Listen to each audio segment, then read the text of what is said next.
What's up, everyone? Welcome to GameFace, episode 413 on Sifted Games at sifted.net. It is Thanksgiving week, and I think we might be one of the only gaming podcasts to do shows at this point this week. It feels like everybody else has left, but we're here to do GameFace, and alongside me to do that, as always, is Matt Keil. What's up, Matt?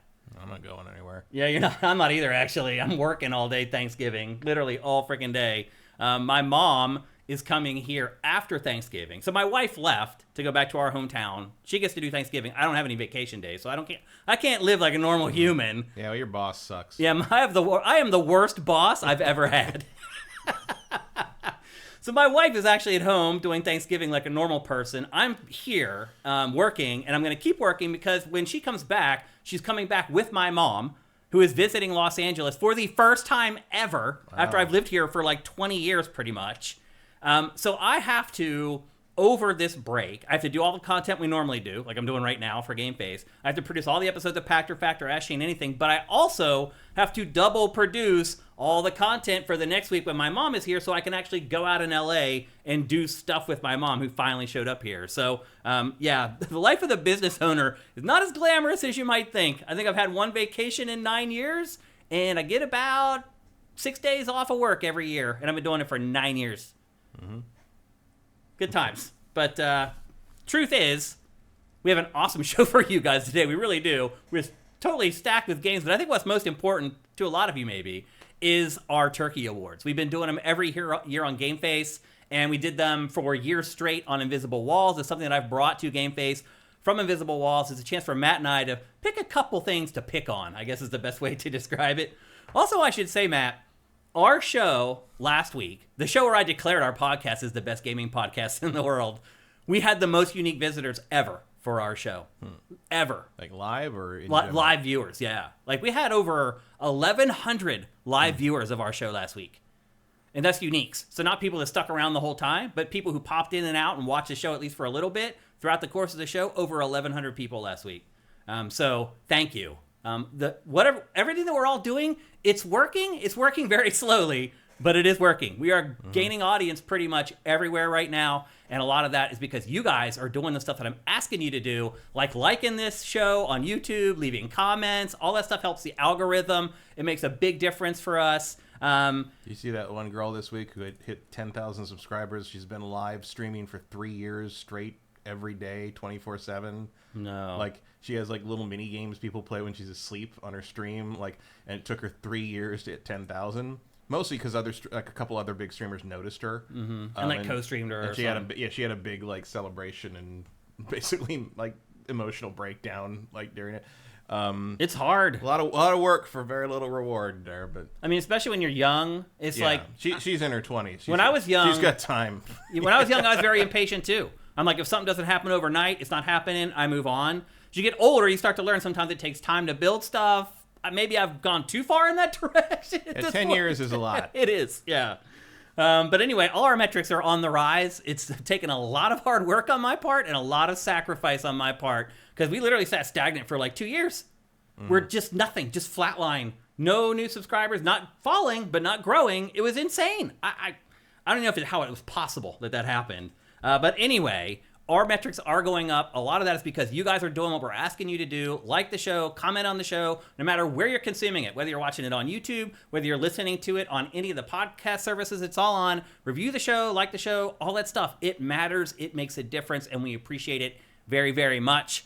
Before we get going, I obviously want to remind you guys that this show is supported 100% at patreon.com/sifted. For just $4 a month, you get all our content early. You get this show 4 days early, Packed or Fact a week early, all our other content at least 3 days early. We do have bigger windows for that stuff than most gaming Patreons at this point. And you can also help us with Twitch Prime. If you're watching on YouTube, please do that. In fact, there was like a list of people that subscribed with Twitch Prime I'm going to get to here in a minute in our chat. Thank you guys for doing that. That is free. If you're an Amazon Prime subscriber, you can give us a free $2.50 every month just for clicking a link at twitch.tv/siftedgames. It is really that easy. And then the final thing, at the end of the year, a lot of our viewers who maybe aren't a part of our Patreon and maybe just watch on YouTube, or our patrons as well, they like to give us a little bit extra for the holidays to help me go home and be able to afford my flights and all that kind of stuff. If you're into that, go to donate.sifted.net, and there you can pay with PayPal or any credit card in over 180 countries, and you can plunk in whatever amount you want to give us and just pay for it, and you're done. And a lot of people like to do that instead of getting on some kind of weird payment subscription system. They just want to give us that one chunk around the holidays to say thank you, and we'd appreciate that very, very much. Again, go to donate.sifted.net. How's your week been, Matt? It was only one day in. Well, I mean, since we last saw you. Okay, I think. Yeah. Yeah. No. You're not going home for Thanksgiving? No, I never do that. Yeah. We tried that a couple times when we first moved here, and we learned the not traffic. to do that. I mean, going up north, forget it. No, I'm just going to sit here. I'm going to sit here and watch the traffic reports of people stuck on the 405 because I am 100% that bitch. Yeah. But like, no, I'm just going to sit there and be like, ha ha, I'm not doing that. My family, Thanksgiving's not important in my family. Yeah. Like, we've never really done anything special for it. Like, we could go to my grandma's house, but she lived in the next town over, so it wasn't a big It's deal. kind of like that for my family, too. Like Obviously. sometimes there'd be turkey, but no one really liked turkey, so it was sort of like, oh, we're doing it because we're supposed to. Sometimes I get a steak. That was nice. Yeah, it's never been a big deal in my family either. My mom would make Yorkshire pudding. That was like the big. But she would do it at Christmas too. So it was just like Thanksgiving was the dry run, and then the good one was at Christmas. Yeah. And they still do that. My sister's been trying to nail that recipe for years now. And my mom doesn't really remember how she did it, so it's just sort of like a constant experiment. And like, it tastes right, but it's not quite the same thing. Pinch of this, pinch of that. Yeah. So but it's, we watched Thanksgiving themed episodes of the sitcoms my dad would run during dinner when no one was allowed to speak. So, really? You weren't allowed to speak during Thanksgiving dinner? He couldn't talk, or he couldn't hear the thing. Oh, the TV. He couldn't hear the TV. Like, there was no conversation at dinner. Jeez. It was just sitcoms. Dead silence and forks on the plate. Watching sitcoms. Like really? That. Like, yeah, we had the TV there. You weren't allowed to laugh at the jokes? Oh, you could laugh at the jokes, but like you couldn't talk about unrelated things. Wow, that sucks. It was a whole thing. It is why I have a quick sense of humor, though. Like, yeah. So maybe I'll pull out some of the old Bob Newhart Thanksgiving episodes because that was one of the things we watched all the time. Yeah. Yeah. It's that was my family. Like that was. In fact, one of those gave us there were lines from certain episodes that we'd use as running gags in the whole family, and one of them was the Thanksgiving Newhart episode where they go to the rich girl's like upstate, like super rich place for Thanksgiving, and she turns back into the spoiled brat she used to be when she lived there. Mm-hmm. And she says to her, or Jose Ferrer, who's Miguel Ferrer's father, he's playing like her father is like a big rich like aristocrat guy, but he's also like a really fun. He just wants the house to be fun for everyone to be in. He's not like a dick about it. Right. And she's like, I just don't like who I am when I'm in this house. And he goes, well, then go to the house in Aruba. And for years, in my family, anytime anyone was annoyed or upset about anything, someone would say, well, then go to the house in Aruba. That's funny. Because we didn't do emotional support in my family. We just did quotes. Well, at least you crack jokes here and there. Yeah. Well, I do want to say one thing I always say for this episode of GameFace. If you're somebody out there who is traveling right now, maybe you're sitting on a plane flying home, maybe you're sitting in the backseat of a car driving somewhere with family, I just want you to know that I am thankful for you, and I hope that you have an amazing Thanksgiving with whoever you want to spend it with, whether it's family or friends or whatever. Hope you have safe travels if you're on a plane right now, if you're in a car right now. Hope you make it safely to your destination, and I hope if you have a great plane Thanksgiving. Right now, you probably shouldn't be streaming this. Well, people, you download it. Oh, no, I'm talking about like over the next couple days as people are traveling to their destinations. That's a really narrow window.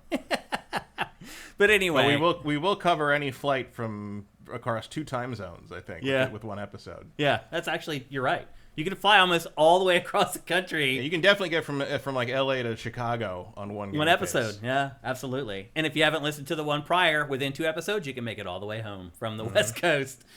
So anyway, I just want to say thank you. I'm thankful for all you guys. Anyone who just watches a show here at twitch.tv/SIFTD anybody who just gives us Twitch Prime, all our patrons, all our old school subscribers on our old subscription site, anybody who likes our show, leaves comments on the show, any of that. If you do anything to try to help us, I appreciate you. Thank you. I mean it. I know you hear it all the time, and it may sound hollow from some people. I mean it. I don't know how much more clear I can make it. So thank you, everybody. We made it through another year. here at SIFTD. Somehow, some way, by hook or by crook, we managed to do it. Obviously, I'm very thankful for Matt. I'm thankful for anybody who helps us in any way. Thank you, Matt, for everything you do. So anyway, I hope you guys are primed to have a good Thanksgiving. I hope we can help you go on your way to see family and friends. We have a great show for you guys, so I think we're going to keep you hooked in for the whole 3 hours. And let's check in with you guys before we get going here. Let's see what you're saying. First, I want to thank all the people who subscribe with Twitch Prime, because when I sat down, there was literally like a dozen people who had done it right before I got here. And the month hasn't even turned over, which is weird. Here they are. Zenixis, thank you. Cool Dog 926, thank you. Unhinged Stoner, Equinox 4, Don Lionheart, we know you very well. Token Flip Guy, thank you. Petor91, thank you for Twitch Prime. Thank you for everything you do, Petor. You're amazing, man. You literally retweet all our tweets. You like everything we post on Facebook. Thank you. I want you to know that it does not go unnoticed. Like, I notice it. Thank you, Petor. What else we got here? D2 Girls, talk about Trump, please. Nope, not today. David5807, thank you for Twitch Prime. J Reed Vic 7, thank you for Twitch Prime. David, yeah, just subbed again. Thank you, brother. We really appreciate it. Mr. 60, thank you for Twitch Prime. It's hard to believe so many are turning over right now. Because we're at the end of the month. Usually it's the beginning of the month we get this many. I see people are talking about Paul's Boutique by Beastie Boys because of the music we played before the show. Yep, Paul's Boutique changed the entire music industry because there are so many samples on it. You can never make that album today, but that's one of the reasons why it is, in my opinion, one of the greatest hip-hop albums ever made. PavJo2, thank you for Twitch Prime. We got some level 1 emotes. First time chat from PavJo2. What's up, PavJo2? Welcome to GameFace. Watched some Pactor Factor and decided to stick to Amazon. Thank you, PavJo2. That's awesome, man. We appreciate it. What else we got here? No Caltrain for Matt. I don't have 4 days to get it. Caltrain isn't as great as you think. Caltrain costs the same as a plane. It does. Like you might as well just fly if you're going to do that. They try to say that, like, oh, you're sitting on the train and you can watch the coast as you ride up. And they think that increases the value to the point where you should pay the same. No. I've lived here my whole life. I know what it looks like. Because you've driven it. Yeah, because I've driven up and down 100 times. You know what? All I need for that is just like that. Yep, it's brown. Yeah. Like it doesn't do me anything here. One Supermaster Gamer, thank you for Twitch Prime. So many today. TV Hardy, thank you for Twitch Prime. What else we got here? First time chat from Zenixus. Hi everyone, finally managed to get myself in the situation to subscribe, thank you, and offer my meager support to SIFTD. There is no meager support for us, none. Everything counts, everything matters. We don't look at things that way at all. Couldn't everything use the same name. Everything here is meager. That's what. So everything is equal. What else we got? Dark Force 256. Thank you for subscribing at Tier 1. You guys are killing it today. I think a lot of you guys are off for Thanksgiving already. I think that's probably why. Lucky ducks. I wish I got off for anything. The Retro Modern Gamer says, Matt should check out Blood Incantation music video. It's one of the best short film music videos I've ever seen, and it's 20 minutes. 20-minute music video. Wow. Who do you think you are, Quincy Jones? Seriously. Nice callback there. All right. I think we're just about ready to get on with, we actually have some housekeeping this week before we get into the headlines. And the first housekeeping item we have is something that's really cool. And in fact, that person is in our chat right now, and his name is Julian Reed 77. He worked on a 4-part Madden documentary that launches on Amazon Prime today. And it is a documentary about the creation of Madden that goes all the way back from the beginning to the present day. You probably saw we curated a trailer for it on SIFTD last week, but it launches today. And as I always say, let's get out there and let's support our fellow sifters. Let's support our fellow gamers. He worked on this. Let's all watch it. I thought the trailer made it look pretty good. I will admit I know the Madden story pretty well from just working in the industry all these years, but I bet you a lot of you don't. So go to Amazon Prime, watch the Madden documentary, and support your fellow sifter, Julian Reed. And then our final piece of housekeeping before we get into our headlines is that we are taking questions for Pactor Factor beginning probably tonight when I get back from doing the show, but if not tonight, definitely starting tomorrow morning. It is the final round of Pachter Factor for 2024. So this is your chance to ask him questions about, like, what's your favorite blah, blah, blah of 2024? What's your reflections on 2024? It's a great chance to ask him questions to wrap up the year, and then maybe ask him a couple where he can predict some stuff for 2025. That's always fun. And of course, his haters always glom onto those episodes so they can try to make fun of him later, but we'll take the views all the same. So anyway, would really appreciate it. We only have like a 3-day window to get those questions in before I shoot with Pachter on Friday. So once you see the call to action, please ask questions. If you're a YouTube fan, you celebrate us and watch us on YouTube, there is in the community tab on our YouTube channel, there will be a call to questions right there. We used to get a lot more questions from our YouTube crew than we do now. I don't know why. But just a reminder that we always ask you guys for questions there, again, on the community tab at youtube.com/SIFTedGames. And I think that's it for our housekeeping. I think we're ready to tackle the headlines. Headlines this week, we got another good batch, but I can't spend too much time on them because we have a ton of, like, not necessarily reviews, but other content. Obviously, our Turkey Awards are coming up here real quick, and those are always fun. But first of all, we want to talk about the biggest story from the industry this week, without a doubt, is that it has leaked out that PlayStation is working on a handheld. Matt, did this surprise you? Dumb shit from Sony doesn't surprise me really, no. So, the history, obviously, with PlayStation and handhelds, it is ironic because this week I also realized that my original PlayStation Portable had a swelling battery, so I had to take it out. I actually just replaced the swelling battery in my PSP last Christmas. It was doing the same thing. It had swollen so much that it had popped the case off of it. It wasn't that much, and actually you couldn't really tell, but I was like, I'm going to take it out just to look, and the bottom of the battery where it fits in is supposed to be flat, and it is not flat. Bowed. So I'm like, okay, so we'll have to throw that in the e-waste next time that comes around, but... Well, you can see how old the PSP is because look at the resolution of its trailers. Yeah. it's 480p. So I went through all my handheld stuff and looked for swelling batteries, and it was only the PSP. Yeah, launch PSP. Apparently because it's a 1000 series. Apparently the 2000, 3000s are way worse. Yeah, that's the one that I replaced, and it was actually hard. Even once I got the new battery, it was still hard to get the case back on the PSP. The battery was just like 1/10 of a millimeter too thick. Like, I don't know if they're not making them to spec anymore. I forced it and got the case back on there. I wasn't happy about it, but I did get it. I mean, in the end, I'm just like, well, if I ever want to play a PSP game again on a PSP, I guess I will find a battery for this. But I literally have hundreds and hundreds of UMD ROMs in a Ziploc bag, and I don't think they're worth anything.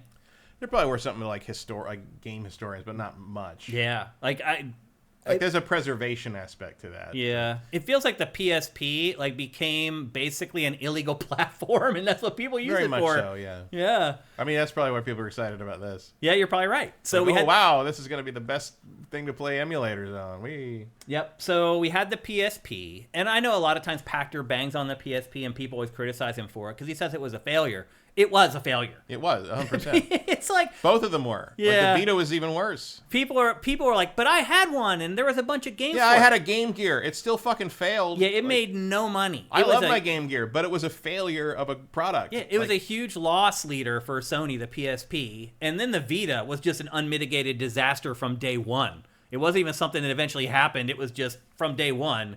It was a complete mess. So my question then becomes what are we doing here? Why do you think we're not doing anything? Right.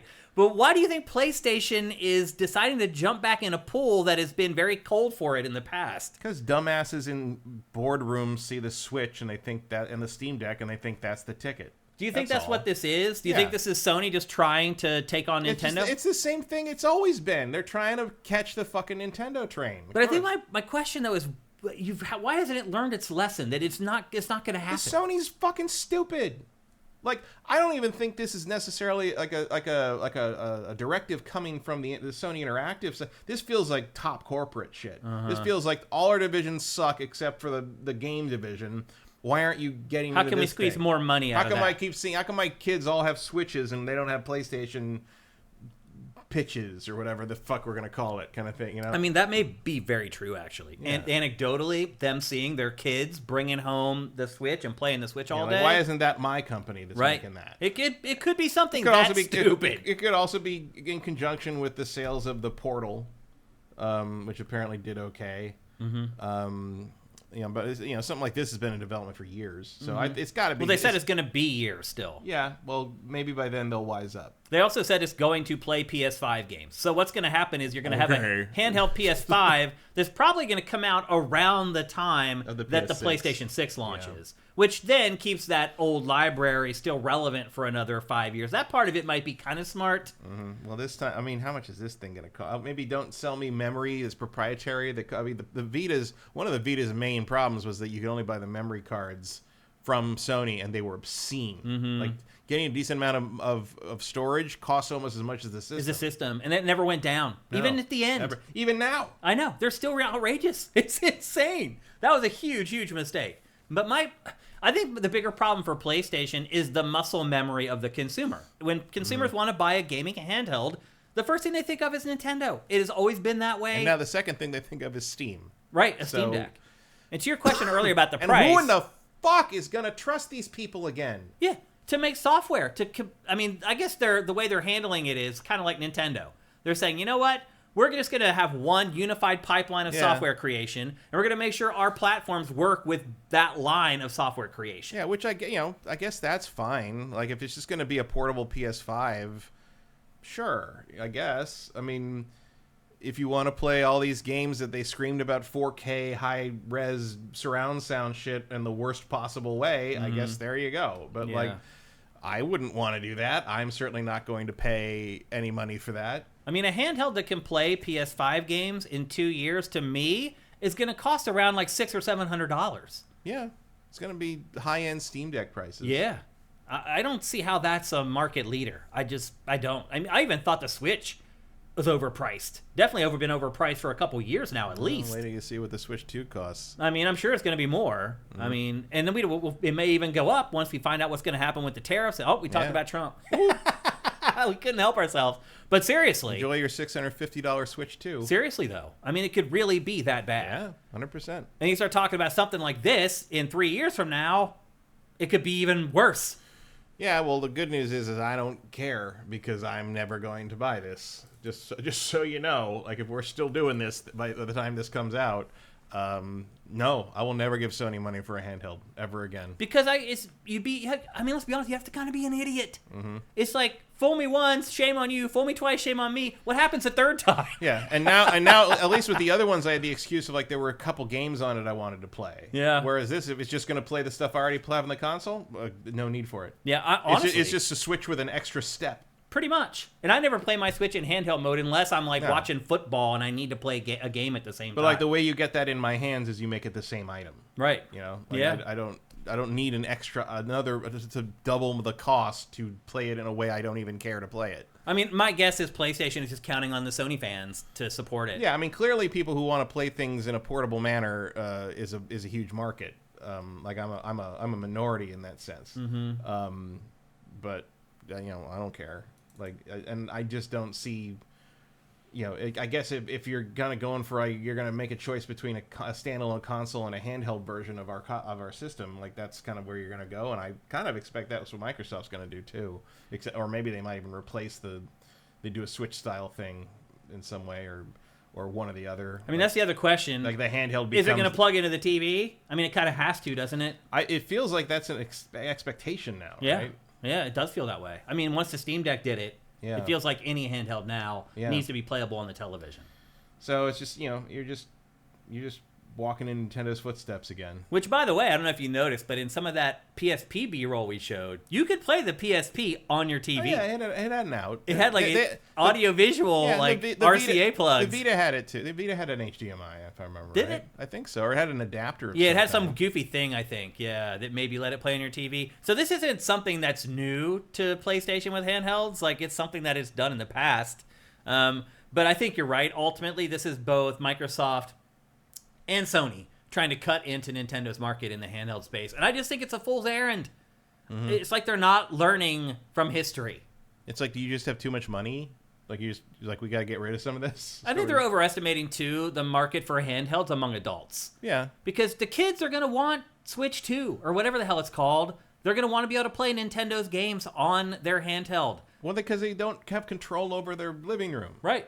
Like the parents control it's their own little world. It is. You know? Yep, it absolutely is. So, to me, the prospects of this are horrible. Like, I really think that the R&D and all the money that PlayStation is going to spend on this is going to be money flushed down the because it's not going to be something, because the Portal is already pretty much the only use case you need for that sort of situation. Yeah. This feels like they're going to throw in a bunch of weird shit. The design's going to be weird and off. Like the PSP, where like the square button was over the I forgot about that. The screen, oh, the screen, so it didn't work all the time. Yeah. And then Kutaragi said that they built the most beautiful thing in the world. Please do not criticize it. Yeah. And he says, like, if you are dumb enough to give your money to these idiots for a third time over something like this, I don't know how to help you. But there'll be plenty of PlayStation fans that will. I don't know enough to really justify what they're doing here. But here's the thing, Matt. There weren't enough PlayStation fans to make the other two successes. I mean, one thing that is smart is that it at least reportedly, is it is going to play PlayStation 5 games. Sure. So it's not going to hurt their pipeline as far as developing software. But guess what I've already also bought twice? PlayStation 5s. Mm-hmm. So I already have two things that do that. No, you do, yeah. Like, what's the... I want to see it on a much smaller screen it makes my hand cramp up instead of using a comfortable DualSense. Cool, I'll give you $700 for that. No! What the fuck is this? It feels like it's going to be the same market as the PS5 Pro. Yeah, probably. Like the Sony fans who are hardcore, who have a lot of disposable income. So you're never getting me on this one. Yeah. It's interesting. Matt, do you feel like if Valve wouldn't have released the Steam Deck that any of this would be happening? Yeah, I think there would probably still be people chasing the Switch. You think so? I just don't. I think maybe it wouldn't be playing PS5 games. It would be playing PS4 games. Yeah. I feel like the Steam Deck was a little bit of a proof of concept for Microsoft and Sony, where they're like, you know what? If Valve can produce something like that without creating any software at all, maybe we could pull that off while we create software for it. Yeah, but look at Steam and now look at your store. Yeah. See the difference? That's a good point. I'm interested to see what you guys have to say about this. I want to see if you guys are interested in buying it. Retro Modern Gamer says, I wonder if Sony and Xbox handhelds will be the low-end version of their next console, and there will be a high-end traditional console for the more hardcore audience. That is what I think Microsoft's going to do. I think I do too. I think the equivalent Series S will be the handheld, and the Series X equivalent will be the standalone console, like not handheld. Yeah, I think I said that in last week's show, that maybe the handheld replaces the Series S in the next generation. PlayStation has already said, again, reportedly, that it's going to play PlayStation 5 games. That this is going to be a PlayStation 5 handheld. So that kind of goes against what you're saying there, brother. Well, it could be the equivalent. Especially if things are compatible, which they probably will be. So the PS6 comes out, this thing comes out. It just doesn't play PS6 games, but it plays the same games because how long is it going to take them to make a PS6 exclusive? Yeah, a long time. So it really is the same thing, especially if you don't call it a PS5 portable, you call it something else. Eth Demon says, as always, Sony and Microsoft are missing the point. The Steam Deck works because of people's giant Steam library. But that's exactly what PlayStation's trying to do here. They're trying to say, hey, if you already had a PS5, you already have that library, buy this handheld, you already have hundreds of games to choose from. Mm-hmm. So in some ways it's smart. I think it would be dumb if Sony tried to do something else, where it tried to make like a handheld that runs PS6 games that look really awful. Like, I think that would be a mistake. Thoughtless Kyle, thank you for Twitch Prime. Appreciate it. Mike's Q says, last week when Matt was saying there is the Browns and all of us having rollies, just watched if the Browns beat the Steelers. Yeah, the worst Steelers loss of the year. The Browns, after we said that, they beat the Steelers. The Browns had only won 2 games all year, and they beat the Steelers, who were 8-2. It's great. Erebus Jones says, no way they can build this to that spec without it costing an eye-watering amount. This is like a PS5 Pro for the hardcore minority only. Yeah, I agree. Like, I don't see any way that this is successful. Like, maybe they can get enough critical mass of hardcore PlayStation fans, but I think we've seen with the PS5 Pro that audience isn't quite as big as maybe PlayStation thought it was. I don't know. But do I want another PlayStation handheld? I would say I always like competition because competition generally pushes everybody to do better. Is it going to push Nintendo to do better with Switch 2? Probably not. That's water under the bridge. Those things are probably being produced right now. Yeah. So, and also, they're not the same thing because they're just another way to play the already existing library. Right. Like, it's not a new system. It's not the Vita. It's just another form. Well, then the question also becomes, so if you launch it and it comes out around when the PlayStation 6 launches, are you never going to have new software for the handheld? It's always only going to play the old PS5 games? Yeah, well, it's going to play the PS5 games, but those are also going to be the PS6 games. Yeah, because there will be crossover for probably like 5 years, I would say, for the next generation, sadly. It's going to be the same as the Xbox thing. It's going to be a handheld low-end version and a console high-end version. Yeah. Yep. And they'll get rid of the all-digital one because the next PS6 is probably going to be all-digital anyway. Oh, yeah. So anyway. There's certainly in no hurry to make those disc drives. No, that's for sure. They're still sold out. Haven't been restocked. Yep. And maybe they never do. I don't know. It's a little weird. Yeah. That they haven't restocked them. A little bit. Just saying. So, anyway, that's all we know right now about the PlayStation handheld. Vincent has a question, actually. Why does it have to be a hardcore PS5 fan? Can it be someone not in the ecosystem at all, or maybe bought a PS4 and did an upgrade? Who are those people? Who is that? Who is the who didn't upgrade to it? The PS5 is selling like crazy compared to anything except the Switch. Yeah. Who is the person who did not want to buy a PS5 but then suddenly decides they want to spend $700 on a handheld PS5 2.5 years from now? I don't know who that is. Show me. It's certainly not in the numbers that were required to justify making this piece of hardware. To me, 95% of the handheld market is made up of younger players and the most hardcore adult players. That, to me, is what makes up the vast swath of players who have Switches. I mean, combining Switches and with Steam Deck, I mean, I think the hardcore adult players are more Steam Deck oriented. Right, but they're buying the ones who are buying the Steam Deck for PC are the most hardcore game players for PC generally. I mean, most of my casual friends don't even know that Steam Deck exists. Right? Yeah. I don't have to agree with you. I don't agree with you on that one, Vincent. I just don't know what that audience is, or why they would suddenly want a PlayStation 5 when they haven't for all these years. Yep. And when they do decide they want it, instead of getting what will probably be a cheaper console at that point than the handheld, you get the handheld so you can experience them worse. I don't. Yeah. That doesn't make any sense to me. And J. Reed Vic 7 says, my concern is going to further fracture the market. I actually said this on Ask Shane Anything last week or the week before when you guys asked me about the Xbox handheld. And that was one of the things that I said that made me a little bit nervous about it, is splintering your user base. So you have one group of people who have this lower powered thing and the other people have this higher power, but they kind of did that with the Series S, which was a problem for developers anyway. Developers were like, this sucks, trying to squeeze these games down to work on Series S. So you could get a little bit of pushback from developers. There's a lot that goes into it. But bottom line is, for me, the prospects of a PlayStation handheld are not very encouraging. If I had to put money down on it, I would not put money down on it. But anyway, there's a lot of things that could happen between now and then. And truth be told, Matt, it may just never come out. Mm-hmm. PlayStation could get down that road 2 years from now and be like, you know what? This was a terrible idea. Or what happens if the Switch 2 comes out and it doesn't do very well because, say, maybe the tariffs have jacked up the price so much that it doesn't sell very well, and Nintendo's starting to question its strategy, and PlayStation is like, whoop, glad we dodged that bullet. So there's a lot of things that could happen between now and 2 or 3 years from now when this PlayStation handheld is supposed to launch. And again, based upon the experiences we've had with PlayStation handhelds in the past, it will be very, very difficult for me to recommend it to you guys to buy, even if it does come out in a couple years. So that's where I kind of sit on it. Any last thoughts on that, Matt? Nope. Okay. Next up, more hardware.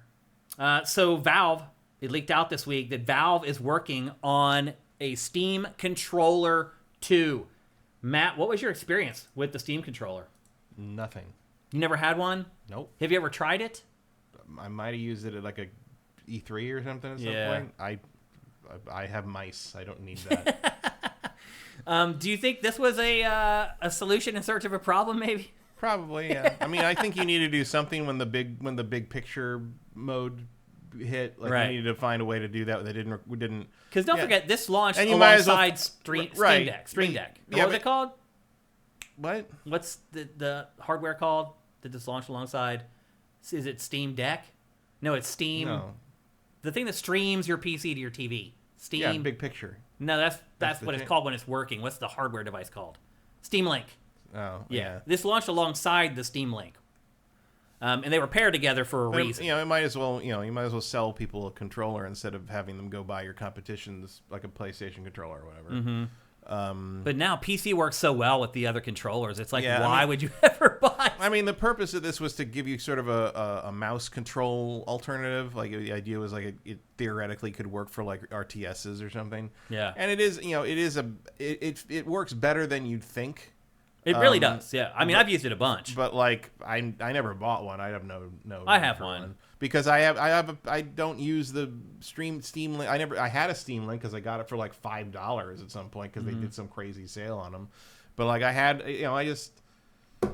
a fucking computer. I don't even use it. So I have it. I use the Xbox Elite controller on my PC. Same. I don't use it. And if I have to play a PlayStation exclusive, I switch to my DualSense. Right. Because it doesn't work. Things don't work properly without the touchpad. No, you're right. But like, no, I don't have. If I'm gonna play something that needs like some kind of analog like thing like this, I use my mouse because it's right there on the. I don't have a use case for the Steam controller. Why do you think Valve is making a sequel? Because Valve has to come up with the use case to rationalize this. I don't know. It does seem like it sold pretty well. Yeah, it did very well as far as I know. Certainly for what it was. I don't know. And I could certainly see where, as someone who's used it a lot, like using the trackpads on this, it is better for certain genres like RTS and things like that. Oh, sure. But like, instead of that, what I'm going to do is just grab the mouse. Like, There's nothing better for an RTS than a mouse and keyboard. I don't have a reason to need a controller that does that. I don't play PC games away from the PC. Right. Yeah. And most people don't. Before the Steam Deck, nobody did. Mm-hmm. That's just not the way it works. So I'm kind of surprised by this. They're also working on a new VR controller, which that feels also like a solved problem at this point. Maybe. I mean, the index stuff seems to work fine. I've never used it, but I haven't heard any big complaints about it. I don't know. It feels like the next evolution. I guess if you've got the framework in place, you got to keep going. Like, it feels like the next evolution of AR and VR control is no controller at all. It's using gestures and pinches and things like that. We're not there yet. It'll be a while. I mean, the Apple Vision Pro uses it. The Apple Vision Pro costs $3,000. It does, yeah. But I'm just saying the future, it feels like that's what it is. Yeah, the future 10, 15 years from now. Maybe, yeah. Like, they're getting better, but they're not there. No, yeah. I mean, they're talking about a cheaper model of Vision Pro that's still going to cost $2,000 instead of $3,500. So, yeah, they got a long way to go before they get to the point where that technology is mass market friendly, I guess is the best way I could put it. But I have a Steam controller. I used it probably for the first few months I had it, and eventually I just started using my console controllers. A big part of it was just familiarity. I felt like it worked better for genres that I normally wouldn't play with a controller, but genres that I do normally play with a controller, I'd rather use sticks. So it was like, yeah, I might use this if I wanted to play an RTS on consoles, but I never do. And this controller doesn't work with consoles anyway. If I'm going to play PC games, I'm going to play an RTS with my mouse and keyboard. Anyway, after a couple of months, I was like, this thing is really pointless. I don't know why I even bought this. And I've been using console controllers ever since. So I'm not sure why Valve has decided that this is a good use of its time and money. After checking out there's a market of PC-only people who won't touch console stuff. Yeah. No matter what, because of the brand or whatever. So it's probably, the installed base on PC. What is the installed base for PC, actually? Everybody. Like, seriously, I wonder what that number is. Like a billion? I don't know if there's a way to know that. Seriously. It might be like a billion or something more. So your addressable market there is sky high. I mean, if you think about it, consoles are a joke compared to PC as far as releasing peripherals and hardware for it. But not in terms of actual game sales. Yeah. So. Yeah, it doesn't work that way, unfortunately. So yeah, I'm a Steam controller owner. I'm struggling to find a reason for this thing to exist. Retro Modern Gamer reminds us that Steam users are between 30 and 40 million, but that's just not all PC gamers. I mean, this controller works with more than just Steam. Emperor Gestall 84, thank you for Twitch Prime. Caught that out of the corner of my eye. I want to thank you. Game Manual notes that the controller helps people with disabilities. It's not a controller for everyone. That's a good point. It's true. Is that Game Manual? What's up, brother? Haven't seen you for a while in our chat. Good to see you. Hope you're doing good, man. Happy Thanksgiving to you and your family and everything. For those of you who don't know, we worked with Game Manual at G4 and a bunch of other places, and now I think he's working at IGN or something. So good to see you, brother. Hope you're doing good. And then Quickster says the same deal with the devil that made Valve that stops them from making What? The same devil that Valve made, deal with the devil that Valve made that stops them from making the 3 stipulates they have to make a 2 for everything. So you say because Half-Life 3 can't exist, Portal 3 can't exist, Team Fortress 3 can't exist, but they do always have to make a 2. Okay, that's pretty clever, actually. Sorry, I didn't catch that from the read. So anyway, there is a Steam Controller 2 on the way. There's a new VR controller on the way. We don't have ETAs for when those things are going to launch, but Valve is working on them. It's very interesting. Again, I recommend going and watching that Half-Life 2 documentary because you do start to kind of understand how Valve works watching that. Like it is how it doesn't work. Right. Seriously though, how things like get canceled and just get dropped even though you may really want them. I wonder if this is more of like a Steam Controller Elite sort of thing. Could be. It's like it's like something, high end, something that matches the high end controllers that people seem to be on right now. Well, they did mention that they're going to change it so it has symmetrical sticks, which I know you don't like. You like the offset sticks, right? I prefer offset usually. Yeah. And so they are changing it to symmetrical sticks, which may piss some people off. And they said that they're adjusting the trackpads so they're smaller than they are on the original one, but that's all they've said so far. I mean, I can see I've limited use of that, but I could see smaller being more advantageous. Well, it's like as long as it's sensitive enough, and I think your thumb can adjust to it. Mm-hmm. When I built my new PC, for the first time in my entire life, I jacked up the DPI on my mouse. I had tried it a bunch of times, and I'd use it for like an hour. I'd be like, this is driving me crazy, and I'd stop. This time I'm like, I'm going to stick with it, and it's like I've got used to it now, and literally I work, and I move my hand like that much to work. Because it's so sensitive. And in an accessibility situation, the less you have to move your thumb, the better. True. So yeah, probably making it smaller and more sensitive is the way to go if that's your use case. Agreed. But I am really shocked that I do not have like carpal tunnel. I mean, if anybody should get carpal tunnel, it should be this guy. I mean, that's mostly genetic. I mean, I type all day. I play video games all night. But if you're not genetically predisposed to getting that, yeah, I guess so. Happen, I even have a broken wrist that I never got fixed, and I don't have carpal tunnel. It's really crazy. But anyway, I'm very thankful for that, by the way, because it's funny. Something like that could literally end my career if I couldn't play games anymore. That's crazy to think about, but kind of scary at the same time. So anyway, Steam Controller 2 is on the way, but we don't have an ETA yet and not a ton of information. Next up in headlines, we got some good news on the upcoming Fable game. Jez Corden at Windows Central, who seems to break everything Xbox related at this point. Seriously, this guy is just fed scoops like all day, every day. He got to check out the new Fable, and he had some very, very positive things to say. He said that it has plenty of CD Projekt Red DNA and that it has Witcher-like combat.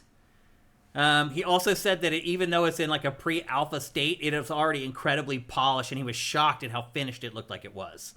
How does that news hit you, Matt? I mean, good.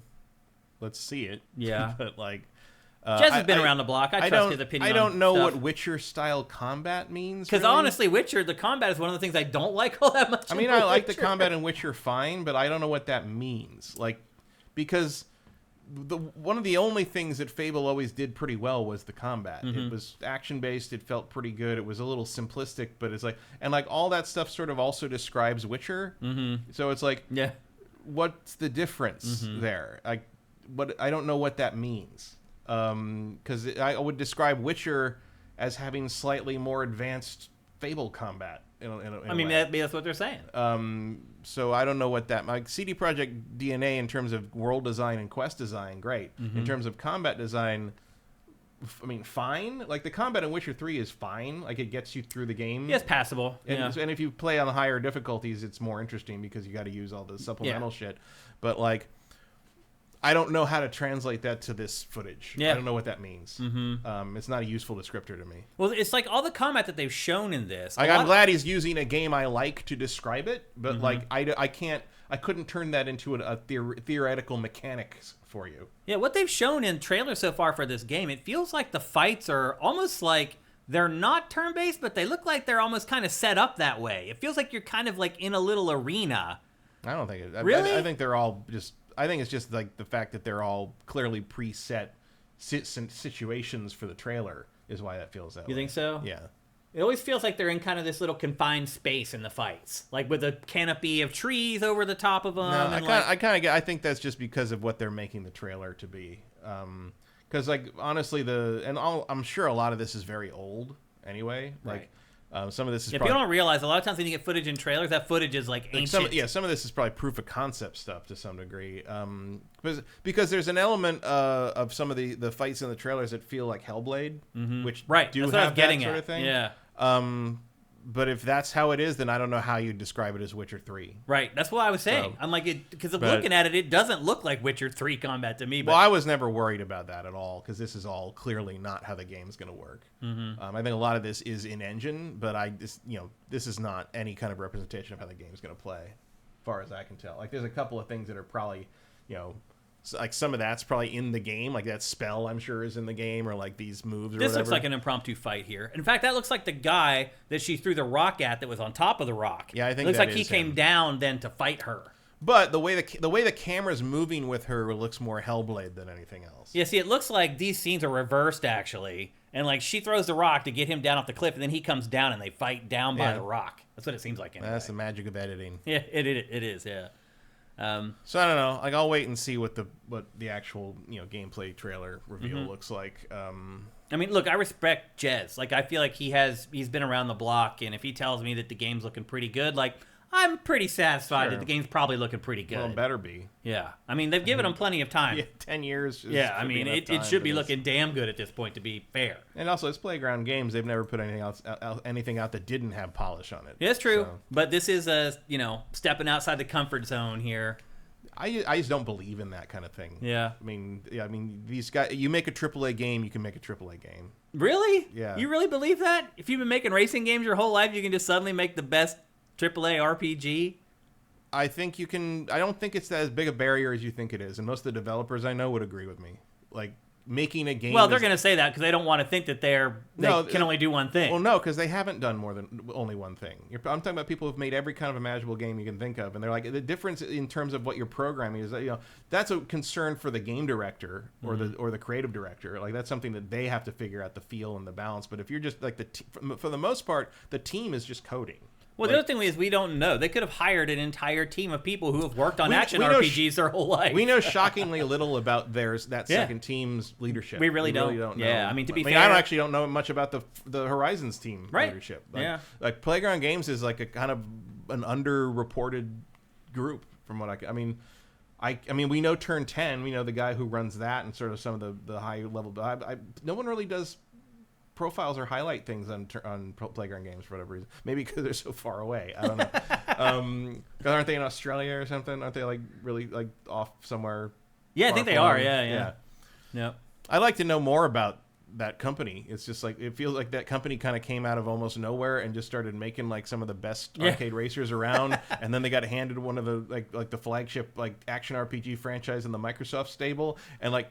Okay. I don't really know. I still don't really know anything about them. Yeah, I mean, I'm hoping that they know a lot more than we do. Maybe there's a bunch of like in-depth profiles that I just haven't read out there. But I feel like no one, people bring up Playground Games, and a lot of times people bring up specific companies, specific games or teams, and they'll mention the creative director or the game director or whoever's like kind of in charge of that. And people bring up the other half of Respawn. Someone would always mention Stig before he left and stuff like that, and like. No one does that with Playground Games. It's like no one knows who's running the fucking show over there. It's really kind of crazy. I'm really excited for Fable. I am. I'll just admit it. Like, I would like Fable to be very good. Everything I've seen, it looks very interesting. I like all three of the Fables. I don't count the Kinect one. Yeah. They're all sort of very flawed gems. I like what they're after. I finished them all. They never. Oh yeah, I finished them all more than once. Yeah. They never quite get there. Like, I feel like Fable 2 probably succeeds the most at what it's after. Fable 2 and 3, I like them both equally for different reasons, I guess. I think Fable 3 is too weird in structure to be as good as 2. Like 2 and 2 has its own problems. They're both better than 1. I think we can agree on that. Although I think 1, if you play the whatever the updated version with the extra DLC, like the updated version they put out on the 360 or whatever, like more recently, I did play through that a few years ago again, and it's better than you remember. Yeah. But especially once your expectations are adjusted. Once you realize you can't plant a tree and watch it grow. I mean, I never really cared about that, but it is a smaller game than you would think, even knowing what it ended up being versus what Peter Molyneux said it was going to be. It's still a shockingly constrictive game. Mm-hmm. And Fable 2 opens that all up and lets you run around and do whatever. And that is one of its main strengths. One of the other issues playing that now is like, God, your character's ugly. Yeah. There's no way to make a character. I feel like the whole look like world a of monster. Albion is everyone's ugly. I hate Yeah, the art there's a lot of that. style. I don't know. That's one thing I've never liked about Fable. And that it looks that like was it's also- changing for this That was one. also just sort of like Lionhead's house style. It was. in a lot of ways. Like In all their games they looked looked that a way. lot like the black and white characters. You know, What was the game that they worked on for forever that like just was canceled? which one? Milo and No, and not whatever. Milo. There was also BC. BC. That's the one I was thinking. That got canceled for Fable Right. because they were working on that. But then they kept saying that they were still kind of working on it years there's later. a lot of denial and in there. They didn't want to admit that. But they bought Big Blue Box, which was they were making Fable, and they basically asked Molyneux to save them, and he bought them. And at some point, Microsoft they were working on both together for a long time, and Microsoft went to Molyneux and was like, "You got to pick one. We're not going to fund." Well, both you knew of which them." one he was going to pick. And he picked Fable. Well, he wanted to pick BC because it was that was his game. Right. But he picked Fable because Fable was the one that Microsoft thought was going to be the chance to be a bigger hit. Yeah. And I think they were right on that. Yeah, I do too. But the upshot of that, when you think about it, is that because that became their big breakout hit in like 2006? Was that 2006? Fable? First Fable. I think it was earlier than Was that. that the wasn't first it? Xbox? It was like Yeah. 2004. Yeah, it was a little earlier than 4. that. Yeah. So that became the so he fronted, he was the front man for that stuff, but they weren't his. That wasn't even His a baby. Lionhead game. That was Yeah. a acquired game and all that stuff. So he wasn't fronting a game that was his baby for the rest of the existence of that company. Yeah. Like, Milo and Kate was like his thing he was working on, and then that didn't even happen. Well, that's fake. So It was how crazy 100% was fake. that? Yeah. So anyway, it's been a crazy winding story for Fable, and it's obviously, I think they just interviewed him, and he's like, I have no contact with Playground on this new Fable. He's Oh, like, why would he? but he's like, if they reached out to me, I would talk to them about it. But yeah, it doesn't sound like he has Yeah, anything we're to do good. with it. Yeah, you had your chance. So anyway, I think that's encouraging news about the new Fable. Also, King LS Cream just stopped in our chat. Lesteved is in there. He dropped a tier 1 sub to OCD Master 1. What's up, Lesteved? Hope you're doing good. Stevens. Hope you're prepping for Thanksgiving, although you're Canadian. So I think they already had theirs like a while ago. Wasn't Canadian Thanksgiving like a month ago or something? Sure. I think so. Fable was 2004. 2004. Norix Nessie 94. Thank you for Twitch Prime. Appreciate it. Milo run by AI. Yeah, Milo was fake. It was like the Wizard of Oz. I called that out. Yeah.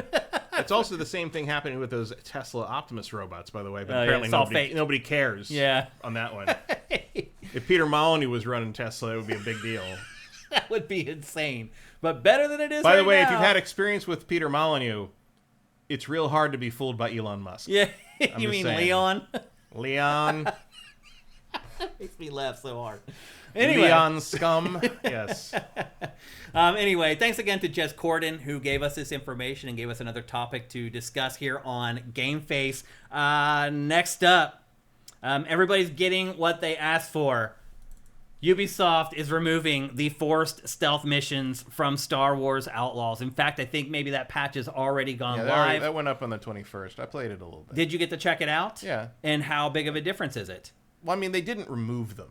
You just don't fail them if you aren't stealthy. You can just start shooting now, Yeah, right? you can just shoot your way to a tutorial mission at the beginning. You can just shoot your way through it. You don't have to sneak past all the pikes. I mean, Which great, better. It That's feels better. like they'd have to do work on the entire game to fix that. There aren't actually that many forced stealth missions in Yeah. the game. They just removed the fail state. You're You right. just fight your way through and you lose faction. But then don't they reputation, add or and subtract enemies and stuff like that to balance it?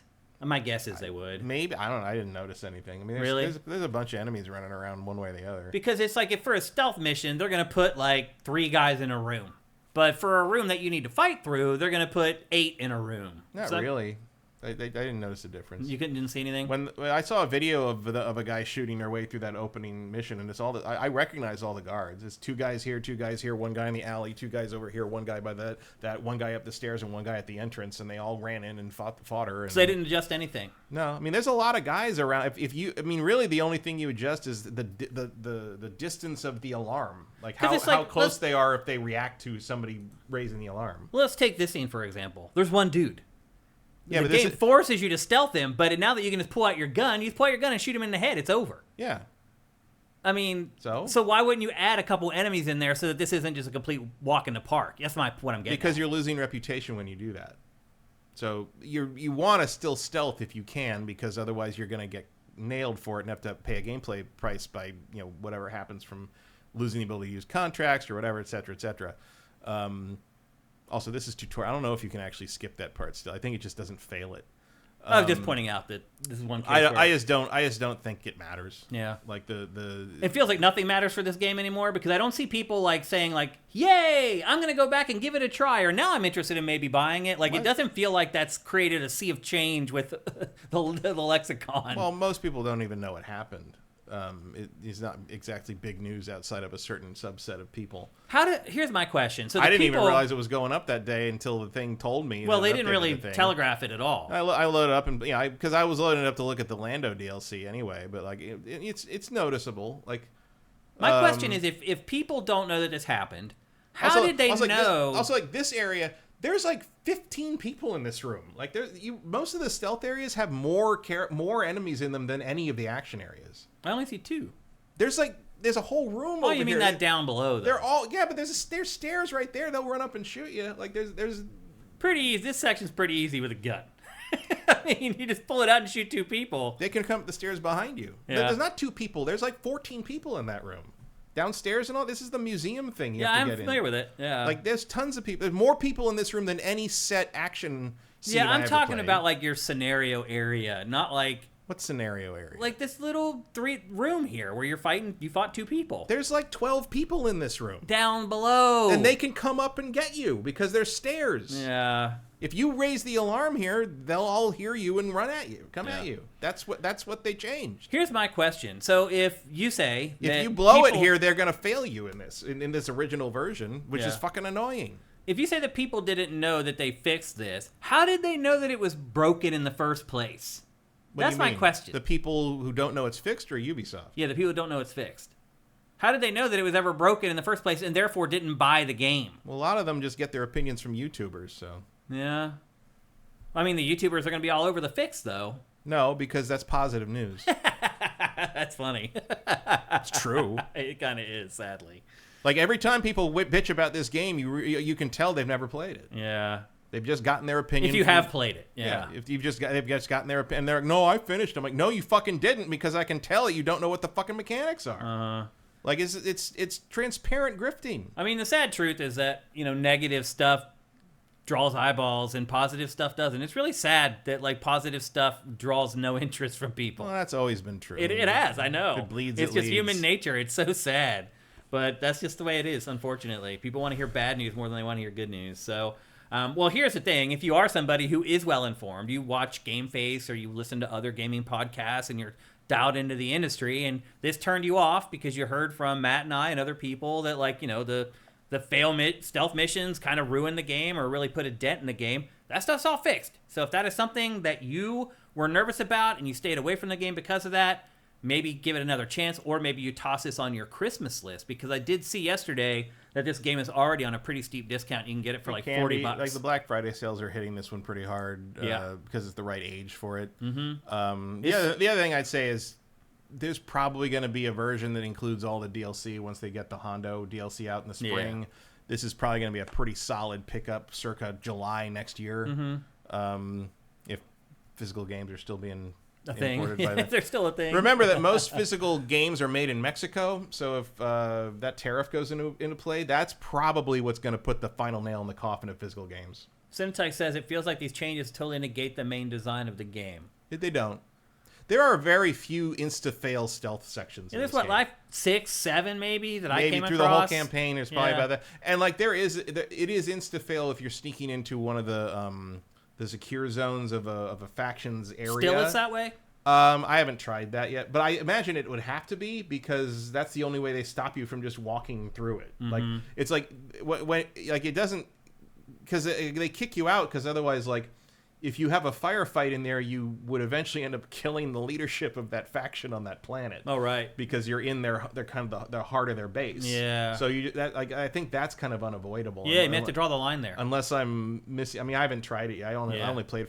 I'll tell you what I really loaded up to try and figure out is if the fucking speeder races were spawning again, because that was broken for a long time. And they are. They fixed that. They did fix that. Mm-hmm. They fixed a ton. I mean, the patch notes for every update for this game are insane. Like, Ubisoft is working its ass off to fix this game. But to your point, Matt, I think it may be too late. I think the ship has sailed. It doesn't feel like this is getting the second chance like Cyberpunk 2077 got. Well, the Cyberpunk chance, I mean, I think there was a lot more inherent interest in it because of what it is and who made it. You're up against the wall here where it's Ubisoft, which everyone is a knee-jerk hater of now anyway. Mm-hmm. And it's a Star Wars game with no Jedi in it. Yeah. I think you've got double disadvantage there.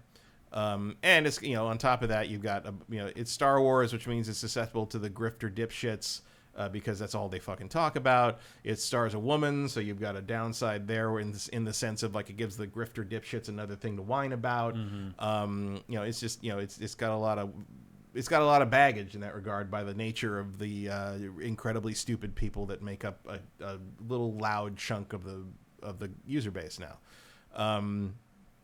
So I don't know. What are you gonna do? Like, it's hard to bring a game back from. The lesson here is it should have fucking come out in November. Mm-hmm. Should have come out this week. Yeah.